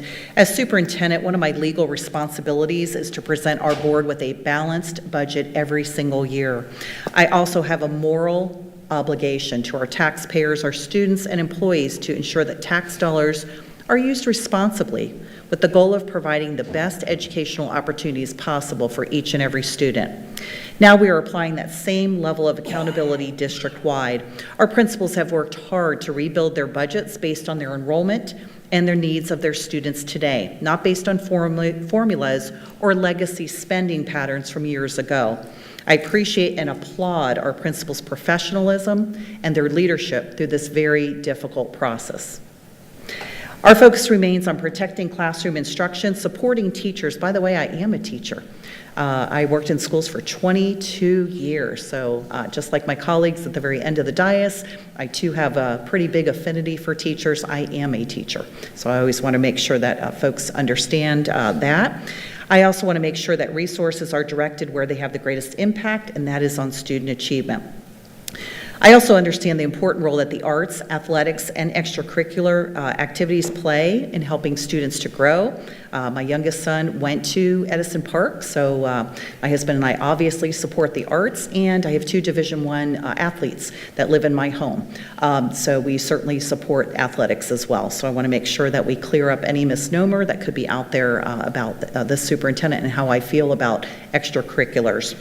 It's very important, these programs, to have these in our school district because they remain a vital part of the educational experience, and we want well-rounded students. These budgetary impacts and decisions are not easy decisions. Leadership is not easy. It is not. But they are the responsible and the correct decisions. I also want to acknowledge that striking the balance comes at a human cost. These reductions involve real people, and I understand jobs are impacted. I did share a story this afternoon that I was actually surplused my first year of teaching. So I remember how that feels, having student loans. My parents did not pay for my college. I paid for my college. I'm one of 7 children. Nothing was handed to me. And so it's very important, and I do remember that. So I have empathy for what people are going through. This is not something I take lightly, and I know our board does not either. This board and this administration were entrusted to be good stewards of our taxpayer dollars while continuing to move our schools forward, and that is exactly what we intend to do. I know these conversations can be very difficult. I know there are very strong feelings surrounding these decisions, and please know I appreciate the input, as does the board. And yes, we even appreciate the constructive criticism. That helps us get better. This is part of my job. It is what I was elected to do, and I want our teachers, parents, employees, and community members knowing every decision made is rooted in the best long-term interests of our students and the future financial stability of this school district. So thank you for giving me a point of privilege on that. I do want to end on a very, very positive note. Today we had the privilege of honoring one of our teachers, Laurel Blackburn, who was one of 5 finalists for the Florida Teacher of the Year. So that was very exciting. Thank you to our board members who were able to join us. I want to thank you for joining Senior Chancellor Burns and his team from the Florida Department of Education, my staff and me in honoring Mrs. Blackburn. And she will be going forward They have a gala in the middle of the state, and July 23rd is when I just received notice that that will occur. We'll make sure you get that information so that we can go celebrate with Mrs. Blackburn. So more information to come on that. And with that, I thank you again for the privilege of serving as your superintendent and getting the opportunity to work with my colleagues on the board. Have a good evening. Thank you. Thank you. Our next board meeting will be on our board meetings. There's several of them on June 9th.